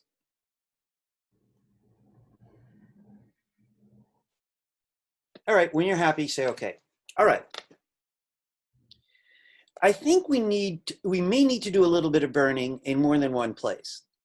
I might want to burn the legs because mine look pale. I'm not sure they feel right, and they're bringing my eye to the legs, which are not important. I may burn near the feet, the sand. I might actually darken the sand so that it feels like those feet have some kind of relationship with the ground. So stay on the camel layer. And this time I'd like to get back to the burn tool. You know, I don't think we reviewed this today, so I want to come back to this tool. And I'm also going to include today its neighbor, the dodge tool. Let's start with burning though. So the burn tool requires a couple things. First, be sure you know what layer you want to burn. I'm not working on the sand, I'm working on the camel. So I go to that layer. Secondly, it asks you what kind of tones you want to burn. Now burn means darken. You know, guys, I want to say something just in case anyone got lost. The burn tool here is part of a set that uses the letter O. So if you haven't been able to find it, go to your toolbar, you just tap O. It'll take you there. But you do have to press it because there are 3 tools. We're going to use 2 of them. I'm looking for burn, this tool. Then you make sure you're on the layer. Now, I want you to notice this bar again up top. We went over this yesterday. The burn tool wants to know, do you want your midtones to be darker? Do you have bright highlights? You'd rather darken them? Maybe I do. I really don't like the knees, as I said on that camel. I think it's going to be the highlights I need to darken. So I'm going to choose highlights. The exposure means darken it at a quick rate because mine's set to 67. I'm going to start at 50, smack in the middle. You know, I don't know how fast I need this thing to bake. Now I want to point out, if you're on the camel layer, you can't hurt the other layer. There's nothing to burn. There's nothing here. You can't darken emptiness. So just be sure you're on the camel layer. I'm going to zoom in a bit. You could use the navigator or any other method. And I'm going to see if this will burn his knees a bit. That sounds so bad, burn his knees. Darken it. I want those highlights to quiet down, and that's going kind of nicely. The feet might be a little darker, kind of tucked in the sand. I'm feeling my way around. I really got to take that white out. I hate to mix things, but you know how the magic wand selects by color? Magic wand, boop. I'm going to press delete. Well, that was easy. I could zoom in and get that little pixel. I don't want to bore you. Magic wand selects by color. I'm going to go back to burning though. I do think all of this should be a little darker. And I better zoom out a little to make sure because it's getting a little gray. The color that I chose isn't responding well to the burn tool. If you want to try darkening other areas, remember you do have the freedom with the burn tool to change brushes. Do you like your brush? Is it too big? Is it too small? I always use kind of large brushes. So I'm just doing a little bit of darkening here. I'm not really happy with that. If you did want to darken anything that's already dark, you choose shadows, and I could darken dark stuff, but I don't really want to do that. I think midtones and highlights. It's the legs that bother me, and I'm okay with it right now. I'm just experimenting a little bit If the sun was above the camel, the shadows would be mostly on the bottom. So if I was going to exaggerate shadows, I'd try to keep it where the sun might actually go. This doesn't make shadows, remember. Technically, it just darkens pixels. You got to tell it which ones to darken. Also, takes practice. I want to say something. When I'm in a hurry, I might just do levels and just say, look, it's got to go. You know, when I did work in news, they would give me 100 photos maybe in a day, maybe more some days. And I'd have to give them different levels of attention because it was one work day. Couldn't spend this much time in any one image. So some of them would get 2-3 minutes. Quick levels, look for any damage, fix it with the clone stamp, something like that. Size it, gone. But then now and then they'd come over to me and it was always a couple challenges. I mentioned to you yesterday, somebody's face was half missing because the photo got damaged. Stuff like that. All right. If you wanted to darken the sand, though, I want to say a couple things that you really got to think about. I'm tempted to, hang on a second there, to darken the sand a little bit under the camel because it would be casting some kind of shadow.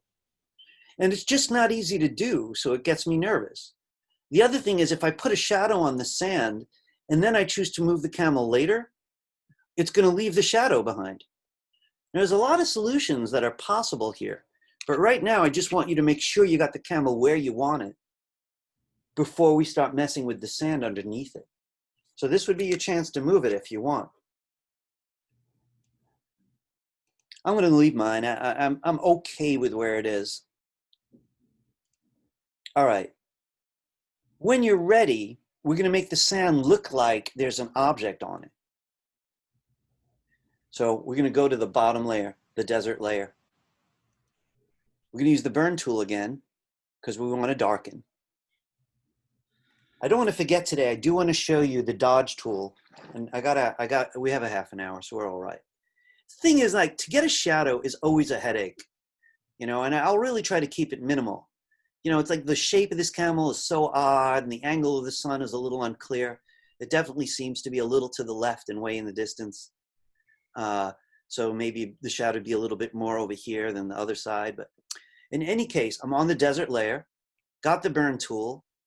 I got myself a brush, but I want a really big brush. So I'm going to go even higher.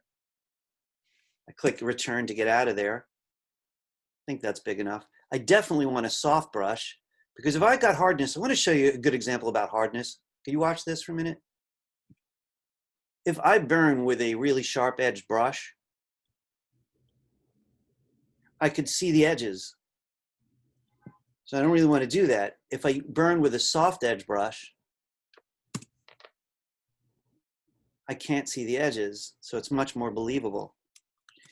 All right, you got the burn tool, you're on the sand layer, the desert layer, you got yourself a big brush. I'm recommending around 150 pixels. Zero hardness, sounds like it's for the best. And you could hit return or enter. The only thing we have to establish is this sand where you are, is it light or dark? Like this is clearly dark. It has to be shadows that would make this darker. This is sort of a midtone. This is probably midtone too, but it might be highlight. So I don't know. I'm going to go with midtone. And here's my first effort. I want a little bit right around the legs.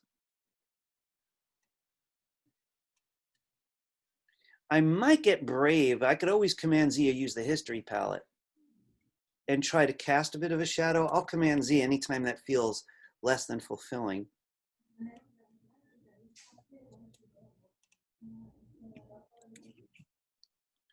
The head is really skinny, so I don't think I'm going to account for it in the shadow. I'm going to stick with it. See the strong shadow underneath his belly? There'd have to be something cast shadow underneath there.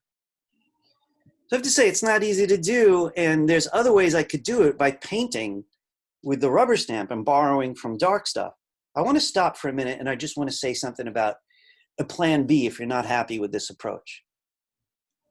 You know what it does? Here's one of the problems with the burn tool. I've been avoiding talking about this, but I just feel like I can. A painter who darkens something knows color theory. You know, so for example, a yellow object that's darker won't necessarily have a black shadow. You know, it may have a purple shadow because it's the opposite of the color wheel. It may have the dark color of something nearby. What color's the floor? You know, but the burn tool can't do that. It doesn't think. So all it really does is it sort of, you know, leans toward black. And so it's changing the color by adding black. It's not just darkening it.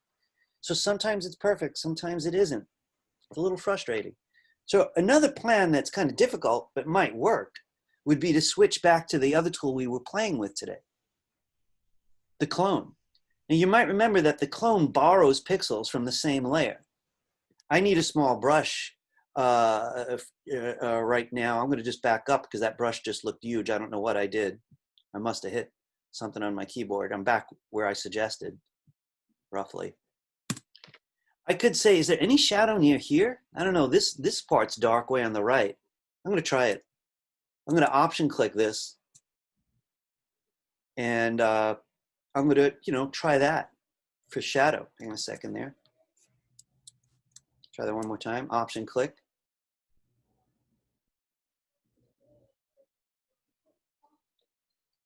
You can tell this is going to take a while.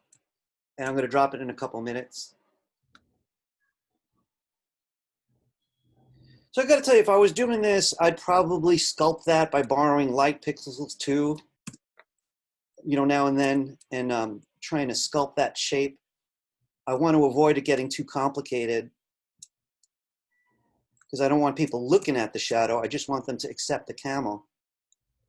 So I keep on borrowing other areas as I'm figuring out what I want.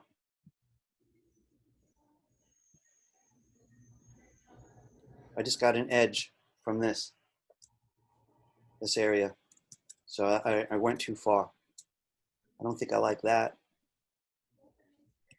You could tell it's going to take even your tour guide a while to get that exactly right. It's definitely worth exploring if you feel the need for this. I want to stop, compulsive. I want to say a couple quick things to you though. The degree of this kind of Photoshop really changes depending on your job.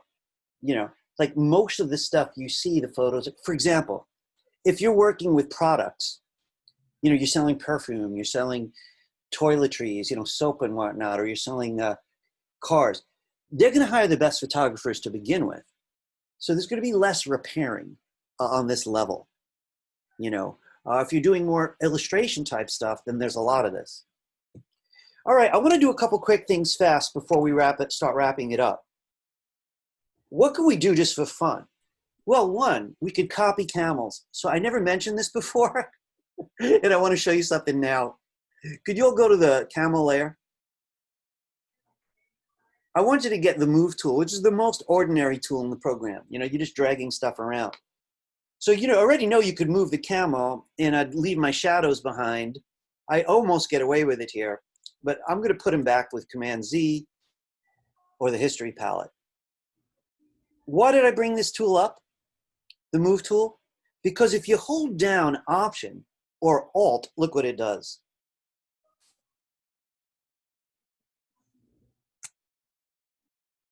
And it also made a new layer.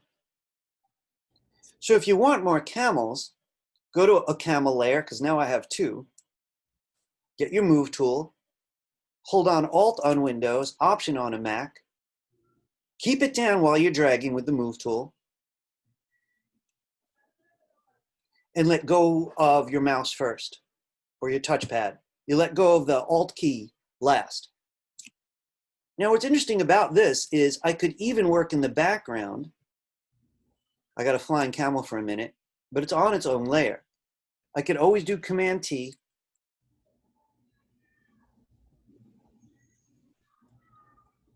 Excuse me. Yes. No, not you, Professor. Oh, your cat. Here, come on. Professor, Yes, Lorenzo. how did you move the camel? I'm going to do that again. So let me back up a little. Give me 1 second, because it's a quick trick, so it's really very easy for me to repeat for you. So here's my original camel, right? You go to the camel layer, right? Because you're going to copy it, you have to go to its layer. You go to this tool here at the top of the toolbar, or just tap V to find it. This just moves things. So I could just move it with that tool, that's it. But what we just did is called a drag copy. We're drag copying. Sometimes it's called option dragging or alt dragging. So if you're on a Mac, hold down Option. If you're on Windows, hold down Alt. Now keep it down though. Keep that key down, Option or Alt. Press and drag. This works in Illustrator. It works in almost every graphics program. I got a new layer, but it's got its own camel. So I could hold down Option, drag this back. If we'd had more time, I would have spent more time cleaning up the edges of the camel. Now, if you want one in the background, right? Remember, so I got 3 camel layers now, right? This is the last one I made. If I hold down Option and I drag this guy way up here, he has his own layer here. Now, to make him look like he's in the background, I just have to make him smaller. Do you guys remember Command T from the duck? We did the Command T on the duck, and we also did a little bit on the camel. I'm going to do it again. You're only doing it on the current layer, so you're safe. Then you grab a corner. Now, I want to do something else with that, but I want to make sure, I want to ask Lorenzo a question. Is it working? Yes, it is working. Great. So guys, I want to tell you something. I love this feature. So I do a lot of illustration, and if I need a flock of birds, I'm not drawing 15 birds. And I just don't have that kind of time anyway. So I'm going to draw one, and I'm going to option drag it like mad. What I'll usually do, like if it's people, I'll go back after and I'll give some hats and some, change their skin color, or just a general crowd kind of look. But I'll pretty much copy a couple. I might draw 2 or 3 people at most. Option drag them all over the place. I want to show you something more though. You know, Command T rotates, as you know. You just saw it sizes. But look what I could do if I want to get nervy. I did Command T. I grab one side. Oh, it doesn't let me do this anymore. Oh yeah, I'm trying to flip it, but now it's acting weird. Change your mind about that. Would you guys like me to see a way to flip that camel? So one's pointing the other direction. You know, I used to just be able to flip it over manually, but they really changed this tool in this version, CC 2020. So I'm going to have to do what I don't like. It's a layer. I'm going to go over to the layer menu. Guys, I'm sorry. I'm a little off my game today. If you still have a box, it may stop you from moving forward. Hit return. Go inside, just hit return, and that box should go away. I want to go to the layer menu because I'm on this newest camel's layer. I'm going to the layer menu, and I may have to go to the edit menu, so just give me a second. I'm trying to jog my sleepy memory. To rotate? Edit. No, flip. Here we go.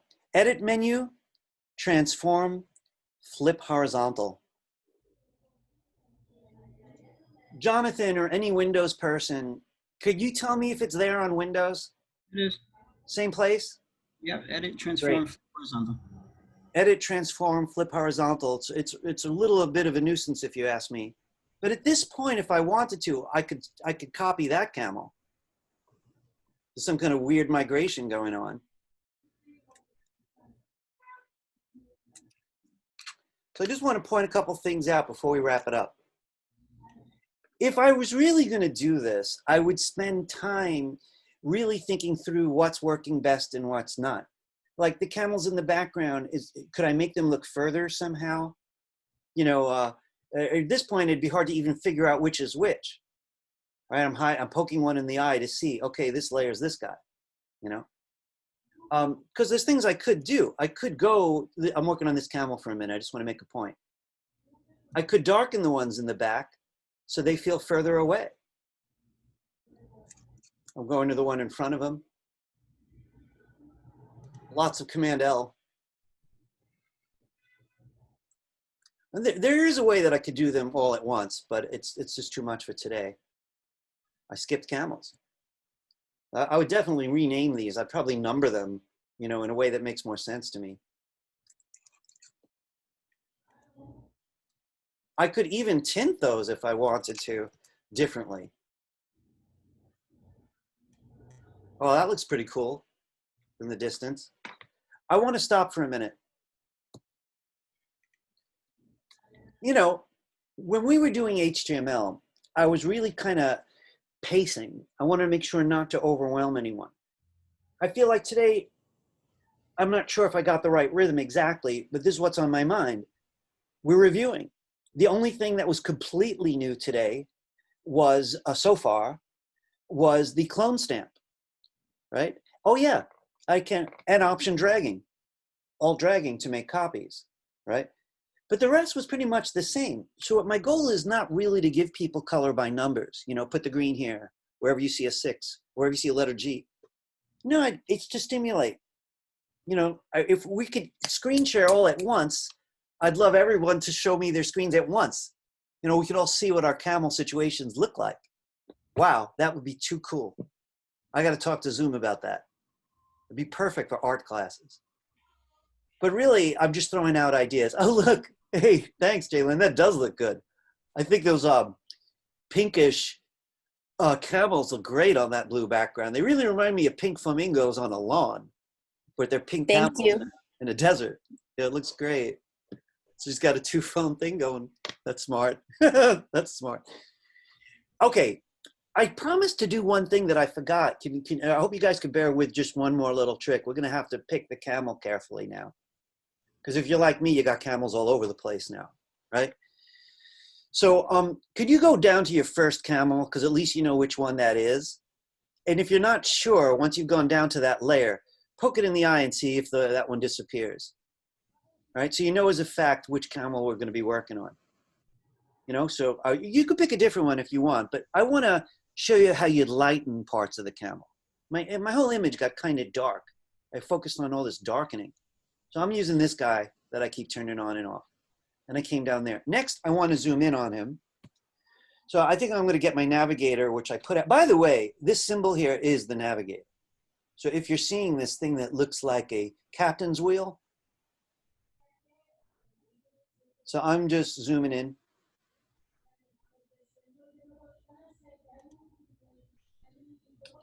All right, this is the last thing, then I'm just going to go over exporting a little. If you look on the left, we spend a lot of time with the burn tool, but I mentioned it comes with a partner. So I'm going to press on that tool. The partner was the one that was up by default, actually, before we started messing with it. It looks like a white lollipop, and it's called the dodge tool. I want you to bear with this moment of history. When photographers work in a darkroom, they don't always like the dark quality of a photo. And if they want that area to be darker, they take the photo in the darkroom, the photographic paper, and they protect the rest of it. And they hold the area that's not protected up to the light. The light darkens photographic paper. And that acquired the name burning. The burn tool you learned imitates the process of a photographer exposing specific areas to the light. If they want to protect something to essentially have it be treated as lighter, in the darkroom, they just hide it from the light. But we use this tool. I want to show you something. The tool itself, right? So again, that white lollipop called the dodge tool, you could press O to get in the vicinity, but then you'd have to press here to make sure you got the dodge tool. It has the same range options and exposure options. So it says, well, what do you want to lighten in this case? I want to lighten some midtones, so I'm going to leave this here. The exposure is very high, but I'm going to try it out, 67. My brush here needs to be larger. I want a large, soft brush, so I'm coming back to the brush zone. And it's soft, 0 hardness. So I'm going to hit return. Watch this. Did you see that? I'm doing it again. All I'm doing is painting with light. And it's going to ignore the shadows even if I try. I want to, you know, watch this. No change. Why? Because I set this to midtones. This area is too dark to be affected.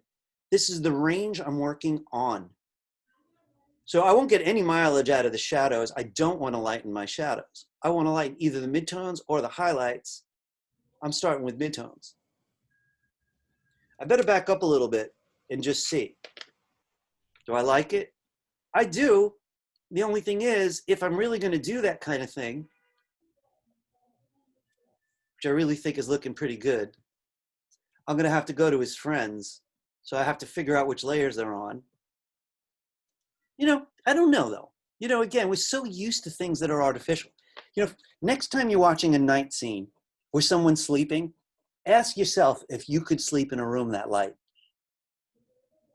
All the scenes where people are talking in bed, it's incredibly light. Someone wakes up from a dream. And by the way, if it's outside, it's always a full moon. Always. And that's not just because of the romanticism of the symbolic full moon, you know, it's also because they get away with lighting a movie in a way that's agreeable to the equipment and to the human eye. So yeah, this camel could be the star of the movie and maybe his lighting's a little different. Is the Dodge tool behaving? Yes. So I want to say a couple quick words about where we're at before we export. When doing fancy Photoshop, it's an infinite range of possibility. You know, literally goes on forever. You're going to discover, based on your field and your personality, which tools you need.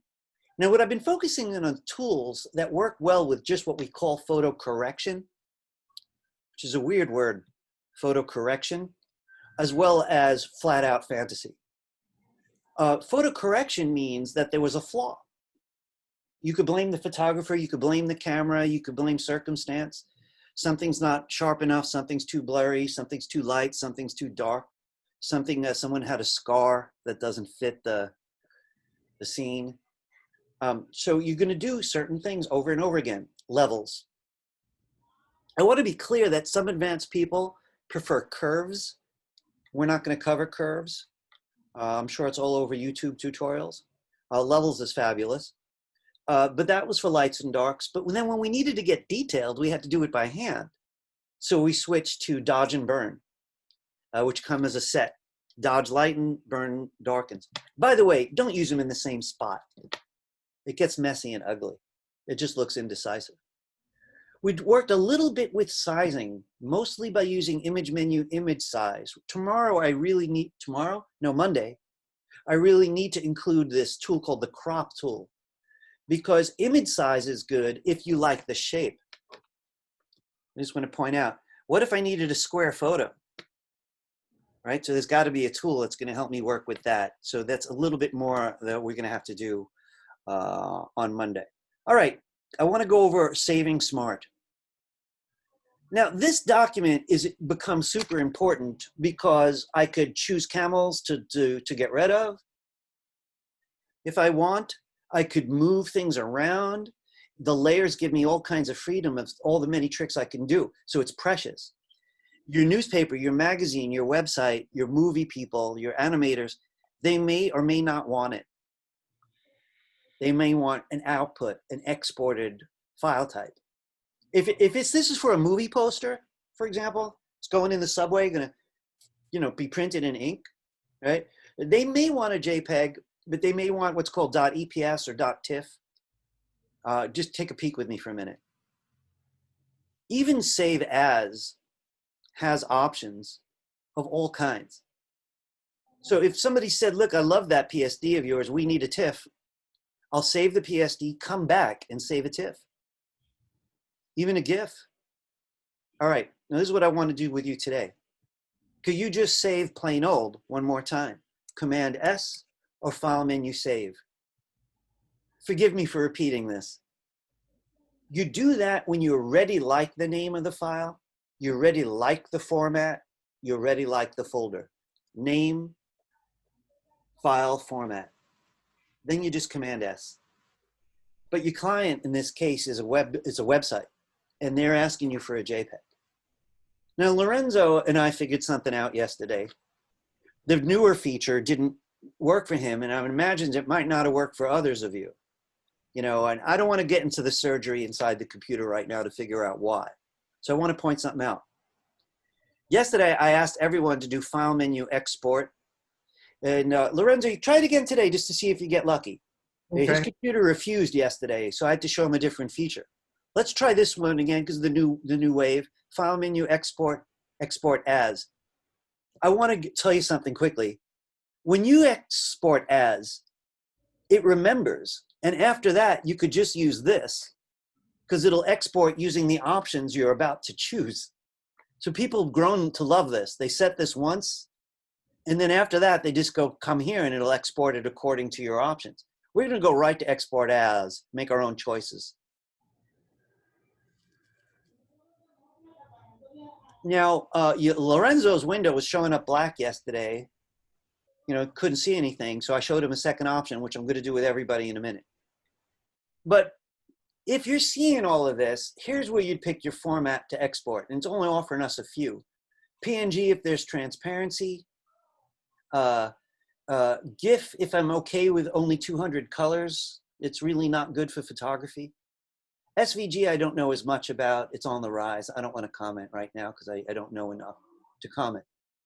JPEG's what we want. If they ask you to change size, you could do it here.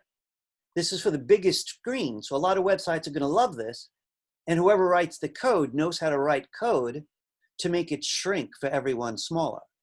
But at least we know the big people are covered, so we're going to work with the largest image.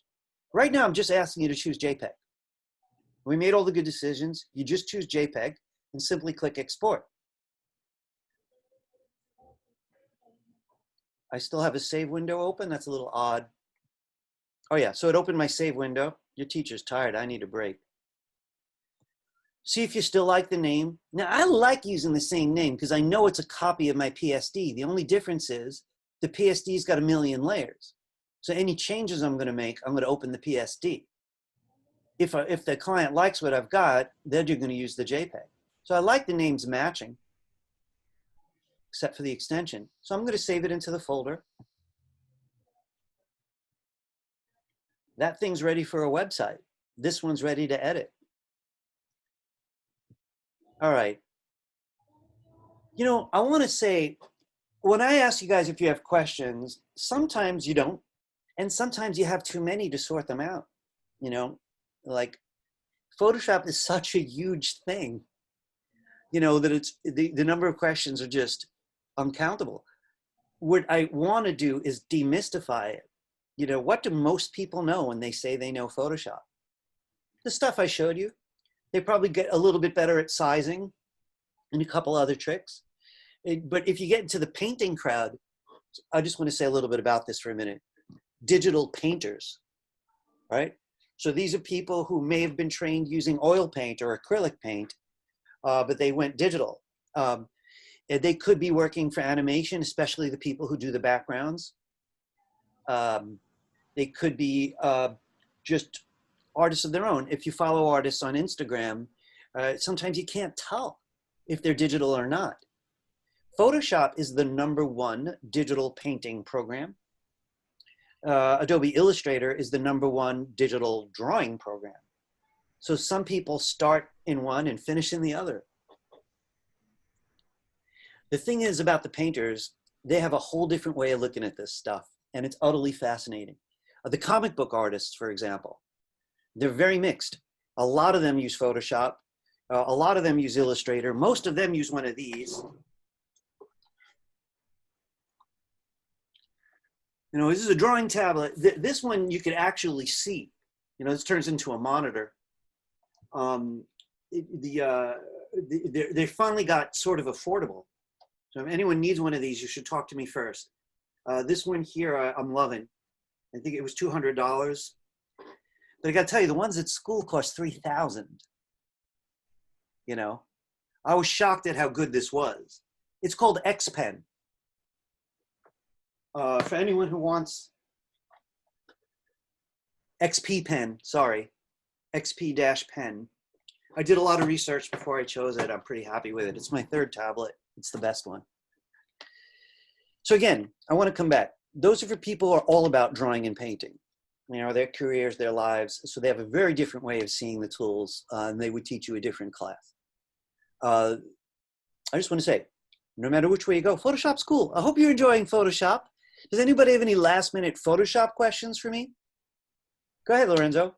I have one question. Maybe it's quick, but I didn't understand how you removed the white part from between the legs of the camel. All right, I do want to show you that, and so give me a minute. It's a fair question. I'm gonna go down to my first camel layer for a minute because we all know it's this guy, right? And I'm gonna get close to him. I'm just using Command plus. Now I'm seeing little bits of color that don't belong there, right? There's several ways. By the way, not tomorrow. I keep saying that. Monday, I'm going to show you all something advanced you're going to love. It's really what we needed today, but there was just too much to do. Yeah, I want to make sure you were ready, right? The feature I'm going to go over is called layer masks on Monday. It's by far the coolest thing for work like this. But here, I would either erase or use the magic wand. So I want to remind you about the magic wand. You remember this tool? You know, you used it to select the white earlier today. And the only reason that worked is because it selects colors. I clicked on white. Now I got this here and it's more than one color. So I don't know if the magic wand's going to help me. This little thing behind the camel's neck. Now the magic wand works with tolerance. There's a low tolerance. I'm clicking on that and I got lucky, right? Because it was my camel's green and that was not. I'm just going to press delete. That's how I did it. I do want to mention, though, this thing here that looks like a USB drive is an eraser. And it uses brushes the way you learned. So I can make it any size I want, and I could go in and start cleaning up the edge of the camel with the eraser, right? Which really, just be careful. I'm going to show you a better way Monday, but it's the same kind of logic. The way I'm going to show you on Monday, it's sort of like erase, unerase. So you can make it really perfect. But you could see that's another option, Lorenzo, that would have been good. This camel's chin's got issues. I'm tempted to take this thing out because I don't know what it is. And oops, not like that. His goatee. His goatee. Yeah, he's a bit of a hipster, this camel. Yeah, I think he's from Brooklyn. There you go. Yes, he's a Williamsburg camel. I just need a little wool hat. And maybe a nose ring. I'm just teasing for anybody, guys. I had dreadlocks down to my waist only a couple of years ago. So I think I have a license to make jokes like this. Seriously. For 10 years. You would know it was the same guy. You see what I mean about the eraser? So that's the other way. Lorenzo, that was a good question. It worked. Anybody, any Photoshop questions for me? Yes, Maria. I'm wondering, like, I don't know if this is kind of early, but are projects like this, like, worthy of a portfolio? Just to show that you know how to use, like, when you're trying to explain that you know you're proficient in Photoshop or something?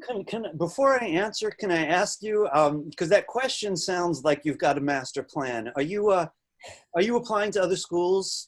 Is that the idea? Get this degree and then go to another school? Not yet. But I get frustrated with myself. I feel like I want to at least start some sort of professional file now, and like. That's reasonable. And then as time goes by, you get rid of whatever you think's the bottom of the pile. Yeah. As you add stuff, and that makes sense at any age. I was doing that when I was 12, so I'm like you, and maybe it didn't look adult until I was in my 20s or something, I don't know. But I want to answer her question. First off, can I interject? If any of you are going to be going to an art school or applying to one of the art schools or any of the art programs in CUNY or SUNY or going to FIT, we seem to have a kind of bridge between our school and FIT. You should talk to me toward the end of the semester again. We could talk a little bit about your portfolio or other stuff to help with that. But here's the clearer answer. We would have to take what we did today and take it much further. Yeah. If I was really going to show this off as skills, it would have to go much further. I'd want to do something much better. And I don't know what that even means. You know, I can make it, you know, bring in people and make sure each camel is really babied. I don't know, or one flying camel. You know, I don't know, but I'd also make sure the composition looks like I really meant it. For those of you, by the way, it is noon, right? Anyone who needs to leave for any reason, you feel free to leave. I usually stick around a little bit after class. I got in this habit. See you, Essentia. Have a good weekend. For us, you know, we call Friday at my house, Thursday, pre-Friday, for weeks, for months, actually for years, because it makes us all feel better as the week moves forward. We renamed Friday, Thursday, pre-Friday we call Thursday. But now that we're all off on Friday, I called yesterday, pre-Thursday. Anyway, I wish you all a good weekend. Good long weekend. Bye. I'm going to stick around for a few minutes, answer questions. I want to just address what Marissa was saying a little bit further. You know, tips and tricks when you learn software are only little like bait to get you to that place where you're going to express yourself. I got to know you a little bit already, and I could tell you're going to do that. You know, I know you're going to do that. So you don't even need me to push you to do that. And there are a bunch of you in here are like that. You're definitely going to own this. And that's going to involve having an idea, you know, and then collecting stuff. You know, since, you know, this is the, you know, the after class thing, can I show you guys something? It's related to the topic, right? I want to show you something. It's online. All right. A second here. So I'm going to go somewhere else. I'm going to just give me 1 minute. There we go. So this is ironworks.com, my own website. And what it's got is, you know, 4 main links on the top, but each page has about 4 sections. So really it's the 4 main links. So I'm not talking about teaching right now. I'm talking about creating, myself creating. So I'm going to that page. And it's got samples of different kinds of art that I make, but it doesn't include the large range of it because some of my work is extremely non-commercial. So I do a lot of stuff that looks like this. This is a personal series, and this is what my Instagram post is all about. It really isn't going to help me in terms of teaching graphic design. This does, though. So I want to show you something specific.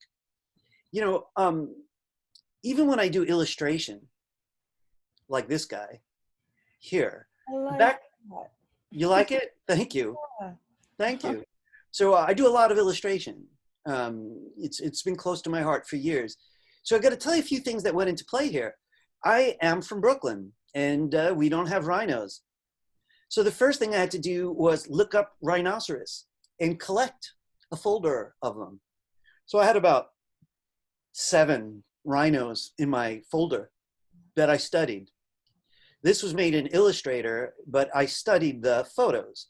Sometimes I'll bring a photo in, and I may perfect it in Photoshop first, or I may not, and then draw over it.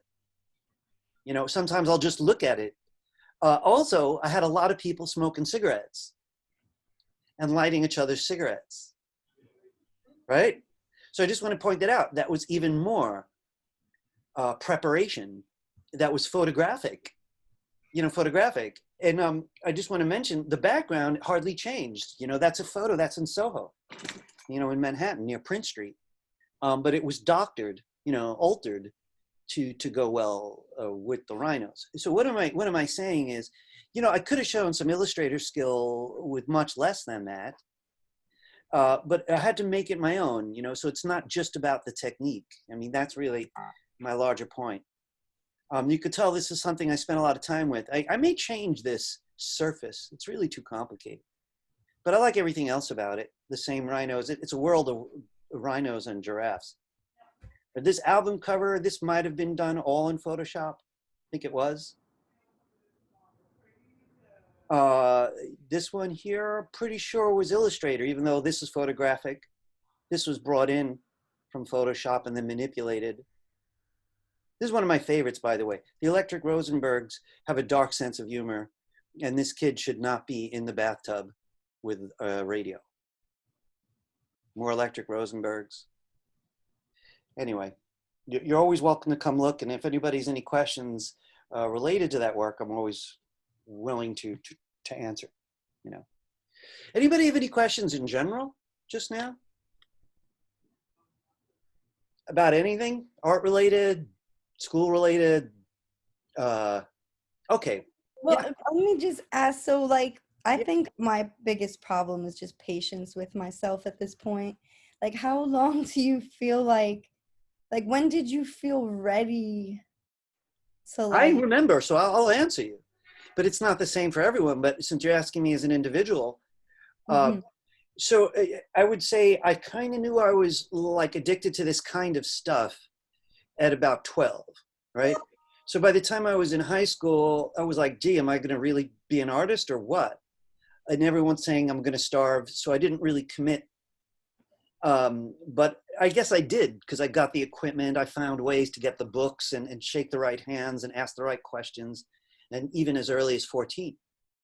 As I mentioned to you guys the other day, there was an accident at the high school when I was 14 that brought a newspaper there. And they made me feel like a professional because they did publish my artwork, which was, but their newspaper was also, but it gave me some confidence. While I was there, I was broke and it was fashionable to wear dungaree jackets with paintings on the back. You know, so I learned to paint and it was $50 a jacket. So my art career gave me some confidence, but none of it was thrilling. In terms of mature work, I honestly feel like it didn't happen until after college. So I went to 4 years of art school, and I got to tell you, every semester I was wildly better. It was blinding because of the amount of work that we did.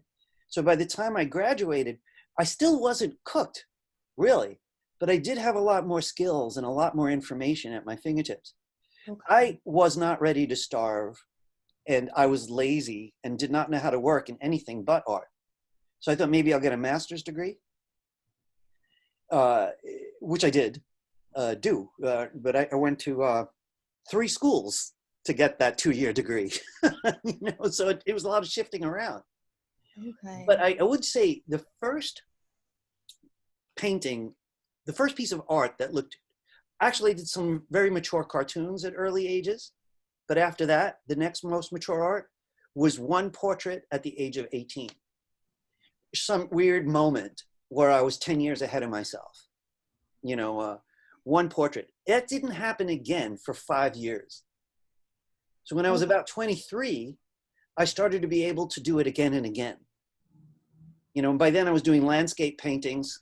I hope you don't mind a self-referential moment. I think there's, I could swear, are there no landscape paintings here?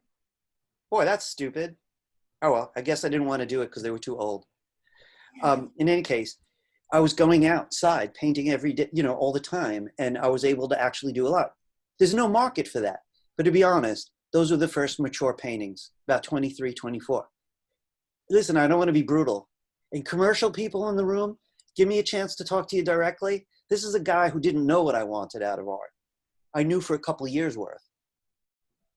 When I burned out on that, because our culture doesn't care about landscape painting.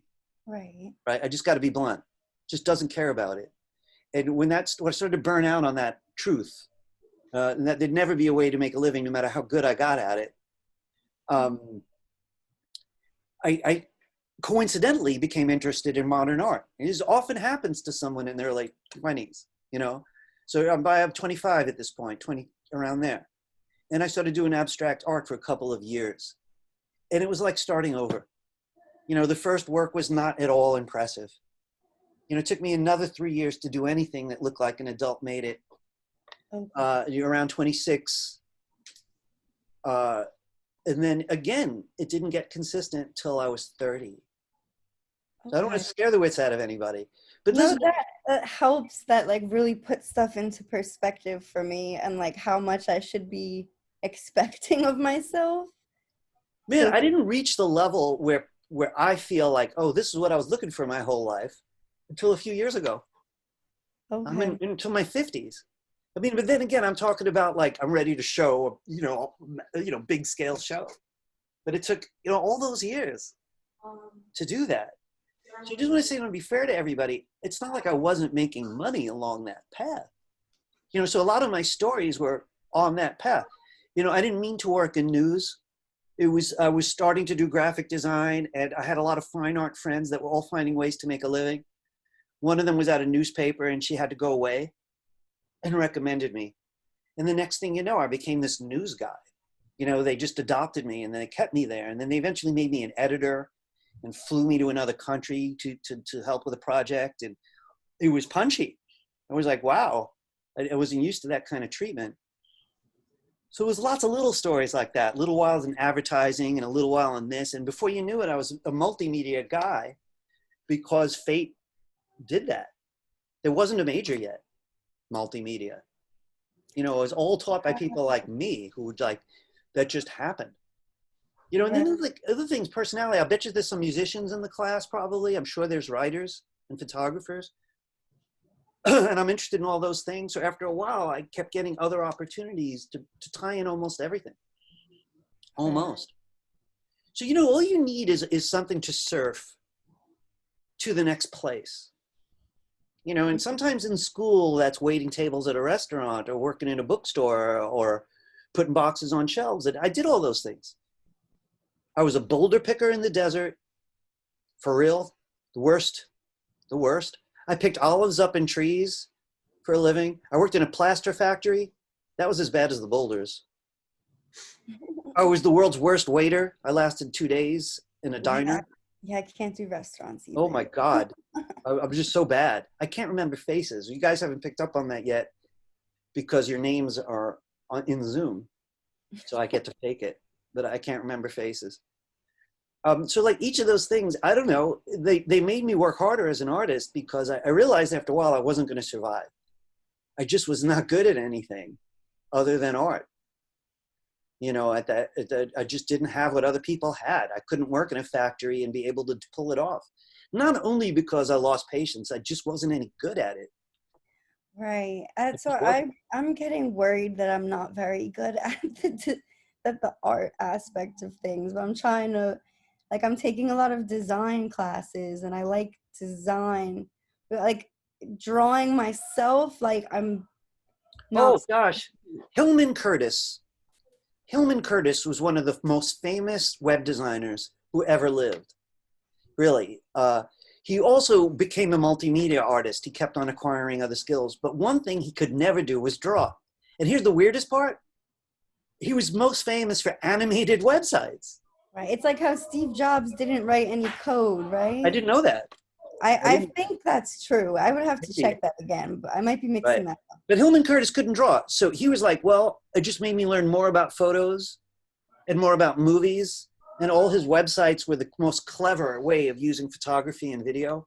He was brilliant. And his books would be translated into 25 languages. He was famous for Flash mostly. But he openly says in every book, I cannot draw. At this stage, I could tell that's never going to happen. But he was a fabulous designer.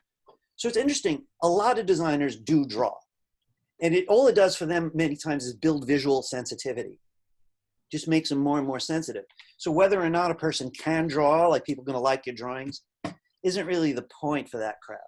It's more about visual sensitivity. So I got to say, though, there's so much room in the field for people who are serious, regardless of how your talent manifests in the long run. You know, like people who love this, who could sit down for many hours, who could talk about it, who are willing to tough it when something breaks, have tremendous value. My newspaper, right? Half the newspaper was between 20 and 25. The other half was mostly over 60. So I was the weird one. I was the ambassador between the young ones and the old ones. I was smack in the middle. But the young ones, how'd they get those jobs? They were smart and they were motivated and the boss was cheap and he was able to afford them. And he was blunt. He came in and said, you're not going to get rich at my newspaper, but you'll get exposure. And he wasn't kidding. I mean, he made these people interview famous people if they were writers. He made them go into the middle of protests if they were photographers. He made me jump through hoops when he discovered what I could do, like I couldn't believe. And he would give us titles and things since he couldn't give us much money. You know, we paid our bills, but mostly we figured out what we wanted and built a resume. So you got to keep open. I want to say this to you and anyone else who feels like you. You know, stick with what you're enjoying most. You know, you learn drawing it because I believe it's a worthy discipline. But if you're enjoying discipline design, do as much of that as you can. Andy now and then chimes in, and he apparently has done some print stuff. He knows a little about InDesign, and now he's getting excited about web design. Saving a lot of money, by the way. Say it again. Saving a lot of money, by the way. Even with Photoshop, I'm a real estate broker, so I pay a lot of money for photography. Now I'm finding ways to perfect my craft, even things that were already there that I just never decided to try. Right. Now I'm not just trying, I'm fixing things. So I'm saving a lot of money. That's important. That is important. And, I've had a lot of people. I took one guy took my class. He was the oldest guy in this class, very early in my teaching career. And he just never did any homework, ever. And so one day I talked to him after class, and I'm like, you're always early. You do everything right, but you don't do any homework. I like, just can you explain it to me? It wasn't for a degree. It was for a certificate, continuing ed. But this is what he said to me. He goes, oh, no, I don't intend to do any of this. He goes, I own a really large business, and I'm here for two reasons. One, I want to be able to talk to my artists intelligently. What I need from them, I can only work out if I understand what they do. And I immediately thought, this guy's brilliant. Also, he said, also, I'm here to case out people I might hire. Really. So he looked at me and goes, I think I'm going to try to steal you. This actually happened from a school. Crazy story. But by the way, he did try. And he offered more money than anyone ever offered me, seriously. And he even paid me for a couple of days just to hang out at his business. And I made a radical decision of saying no, even though I was broke. Because he worked in international perfume, was his thing. And I just couldn't work in one little area like that. Knowing myself, I had to keep trying, keep moving forward. This is literally a perfume ad, if you could see it. Oh, I do see that. Yes, that's what we used to do. Except like I did a catalog, so it was really large in Quark before InDesign. And I gotta say, I look back at those experiences and I really learned a lot, and I surprised myself because I thought I could only make art for me. And, even despite the newspaper story and the dungaree jacket story, a lot of my early commercial efforts were really fails, like people like to say these days, in a way. Like they really weren't all that professional. I had to find my way, and it just took a long time. But along the way, I found ways to support that process. Andy mentioned that he does real estate. Around 30, my sister, who's a chiropractor, needed someone to help hunt insurance companies that wouldn't pay. And I just moved back to New York. And so, and she was my sister. She was owed a lot of money by insurance companies. I figured out how to get the money. So next thing you knew it, I was a professional insurance hunter. I hated it. And the only reason I did it was it was bizarre that I'd figured out how to do this weird thing, but it paid like a lot. It was like $25 an hour or something like that. And the doctors would give me their keys. I only worked when no one was there. So I'd sit around alone, look through who owed them money and figure out if I could come up with some kind of trick to scare the insurance company to pay up. And it's so not me. Oh my God. And I was just dying. And I was just like, what happened to me? But, life is like that. It doesn't matter who you talk to. There are people who had a career for 20 years. They were the king of the hill. And that hill collapsed. And then they're like, what am I going to do? So I got to say something. I don't know how you all feel about this, but it doesn't really matter what field you're in. There are doctors whose fields cave in, but there's people who do the simplest thing and they flourish for a lifetime. So all you have to do is find where you need to be now. Have faith and exercise all your willpower in exercising faith. Faith is not blind. That's people who say that don't have faith. People with faith know it's not blind. It's hard to talk about what it is, but they also know how much will faith requires. Really, I have faith that my class has value even for people who will never do this again.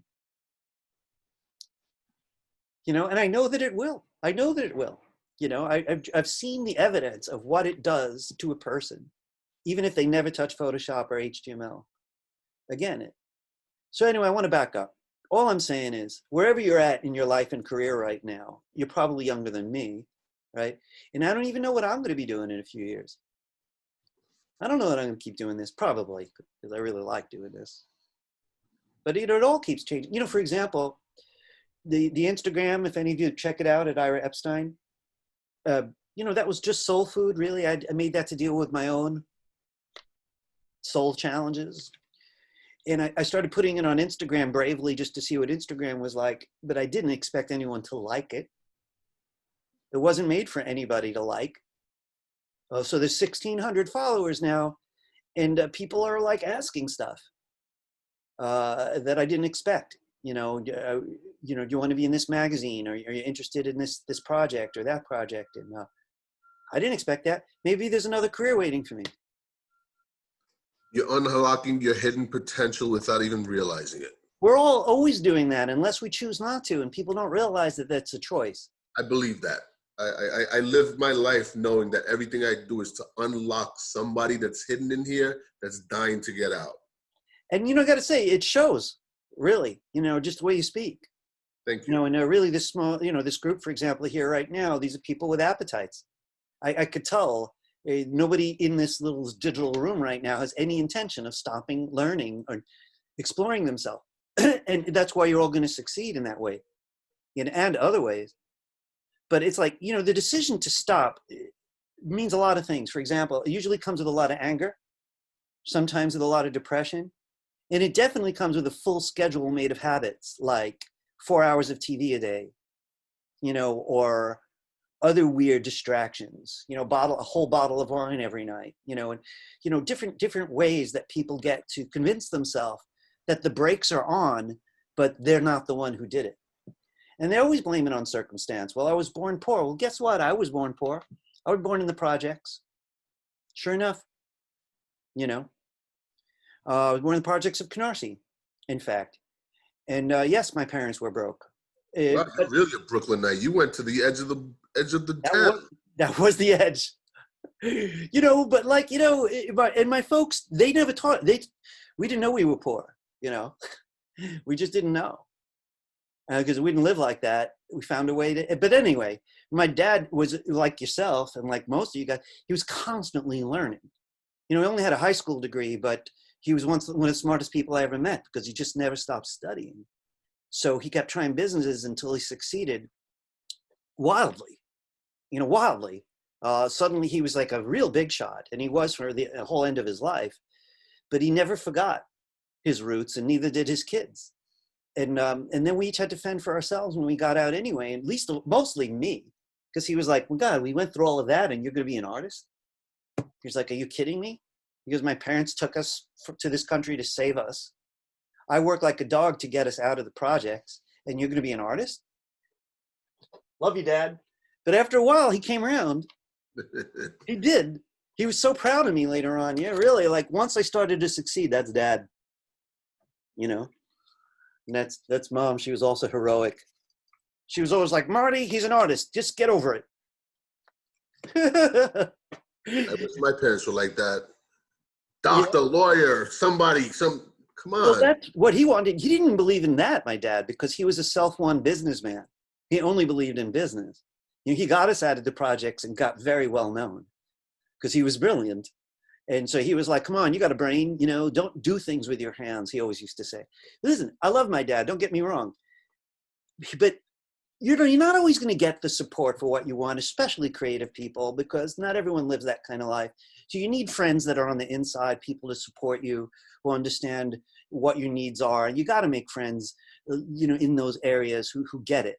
And then the doubters, in the end, everyone likes a winner. So like you start to win.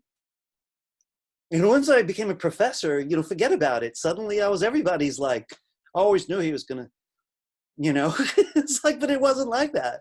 I got the cool title. I got a few cool titles, but it took me, like I was telling Marissa, really long for anything to catch a fire. Really anything. There were little conquests that meant a lot to me. Painting a dungaree jacket, when I was a teenager or whatever. You know, the first time I had anything published, you know, were like thousands of copies of something. I was pretty like lit up. You know, I got to see what that was like. You know, there's still stuff I haven't done that I want to do, you know, and before we wrap it up. So I came to be called a multimedia artist. Now, originally, here's the truth. I was a cartoonist who became an illustrator, who became a painter, spent many years painting round the clock. And I was used to starving, and all my friends were used to starving. You know, bluntly, if you fall in love with someone, you get tired of starving. And you're like, no, I want a better life for me and this person, which is how it went for me. And I started doing more commercial things to go with the other stuff. But it was a long, slow road. Anyway, along the way, I learned so many tricks. I mean, there's so many fun things I could do. I don't have time to. I made a movie. I worked on a lot of people's movies, but I made one of my own. And it was tremendous labor, but I did it. Now I know a lot about animation. I wanted to say something to you about that. So on my multimedia journey, I realized if I could make things move, I could make cooler websites. And after a while, I learned to do stuff like this. So I won't do a lot of it. Oh, now you're teasing me. Come on. Sorry. But this was a 4-screen presentation in a lobby. So each of those rectangles is a monitor. So this artwork would move from monitor to monitor. You'll see when they start, like that one, right? So that was so much fun. You know, I didn't design the music on this one, though I've done a little of that. This guy's a really talented musician. This was done in Flash. Right now it'd be done in Adobe Animate. But this school, your school, knew I did motion graphics and asked me to teach animation. And they're related, but the animators like making people walk and talk and tell stories like that. So I started to do that. Now a couple of years have passed and I've got all these new skills now. Now I'm dying to make another movie, but an animated one. You know, because, you know, look, folks, you're in a specialist society that likes to applaud the guy who can only play violin. And sure enough, when he stands up in the orchestra and does the solo, I swoon and I'm like, damn, I guess I'm kind of glad that guy only played violin. But the conductor can play every instrument in the orchestra. You know, what gave him the nerve to do that?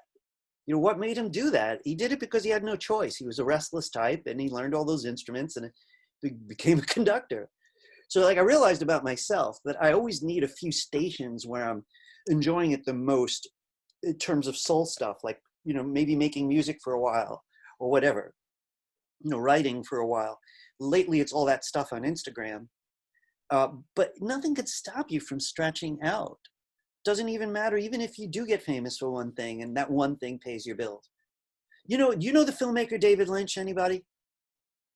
He's one of the most famous American filmmakers. He's the weirdest, but he's David Lynch, L-Y, and unfortunate name, L-Y-N-C-H. But, you know, he's a mystery man. He paints all the time, this guy. He paints all the time. He's a famous filmmaker, but he paints all the time. Jim Carrey. Jim Carrey spends more time painting. I'm not sure how good he is at it, but it's what, you know, it means a lot to him. So nothing could stop any of us. And if you happen to go into media, then you find out whether those skills are useful also for the paycheck. Look, I got to be frank with you. When it comes to art, this is really between, you know, guys, can you give me a second here? I'm feeling the need to stop my screen sharing for a sec. Oh, I'm not screen sharing, am I? No, I'm not. All right. Hope I was screen sharing earlier. Oh, no, I am. Sorry, guys. I'm a little confused today. I need a break. There we go. I turned it off. At this point, I'm looking at retirement. You know, I'm actually that old, right? I got one more lap, right? And if I ask myself, like, really, what would I do best? I do love teaching more than I love making commercial art. So it turns out that I love making my own art most and teaching people any art. That's what I like. I love seeing people get fired up when they're being creative. And I know that you're going to go on and do this. Some of you are going to teach it to yet other people, and we're just going to spin off. Some of you are going to make cool stuff that make people happy. That's so cool. How can I not love this? You know what I mean? So this I might do even as a retired guy, but I don't know what the subject would be. Multimedia at PMCC. I teach 2D animation on Fridays. It's a difficult class for anyone who's thinking of taking it. It's mostly majors, people who think they want to be animators until they take my class. But I'm very serious about it. I think you'd like it, those of you who are animators. Also, people who are not animators can get in. I've had a few from different majors. I don't know how they do that, but they do it. It's a lot of homework, though. They have 8 homeworks. They have twice as much homework. But in any case, guys, listen, it's always fun talking to you. I'm willing to field one last question, and then I think I'm going to go pass out because I'm tired. Any last questions for me, anybody? Have a wonderful weekend. You too, Andy. Good to see you, Lorenzo, Jessica, Sala, Jonathan. Yes, have a good Marissa. day. Nice Been a weekend. pleasure. Have a great weekend, everybody. Oh, listen, homework due Monday. Oh, yeah. I'm giving you a Okay. bigger window if you need it, but try to have it by Monday. Done. Okay. Right. Thanks. All right, see you guys. Thank you.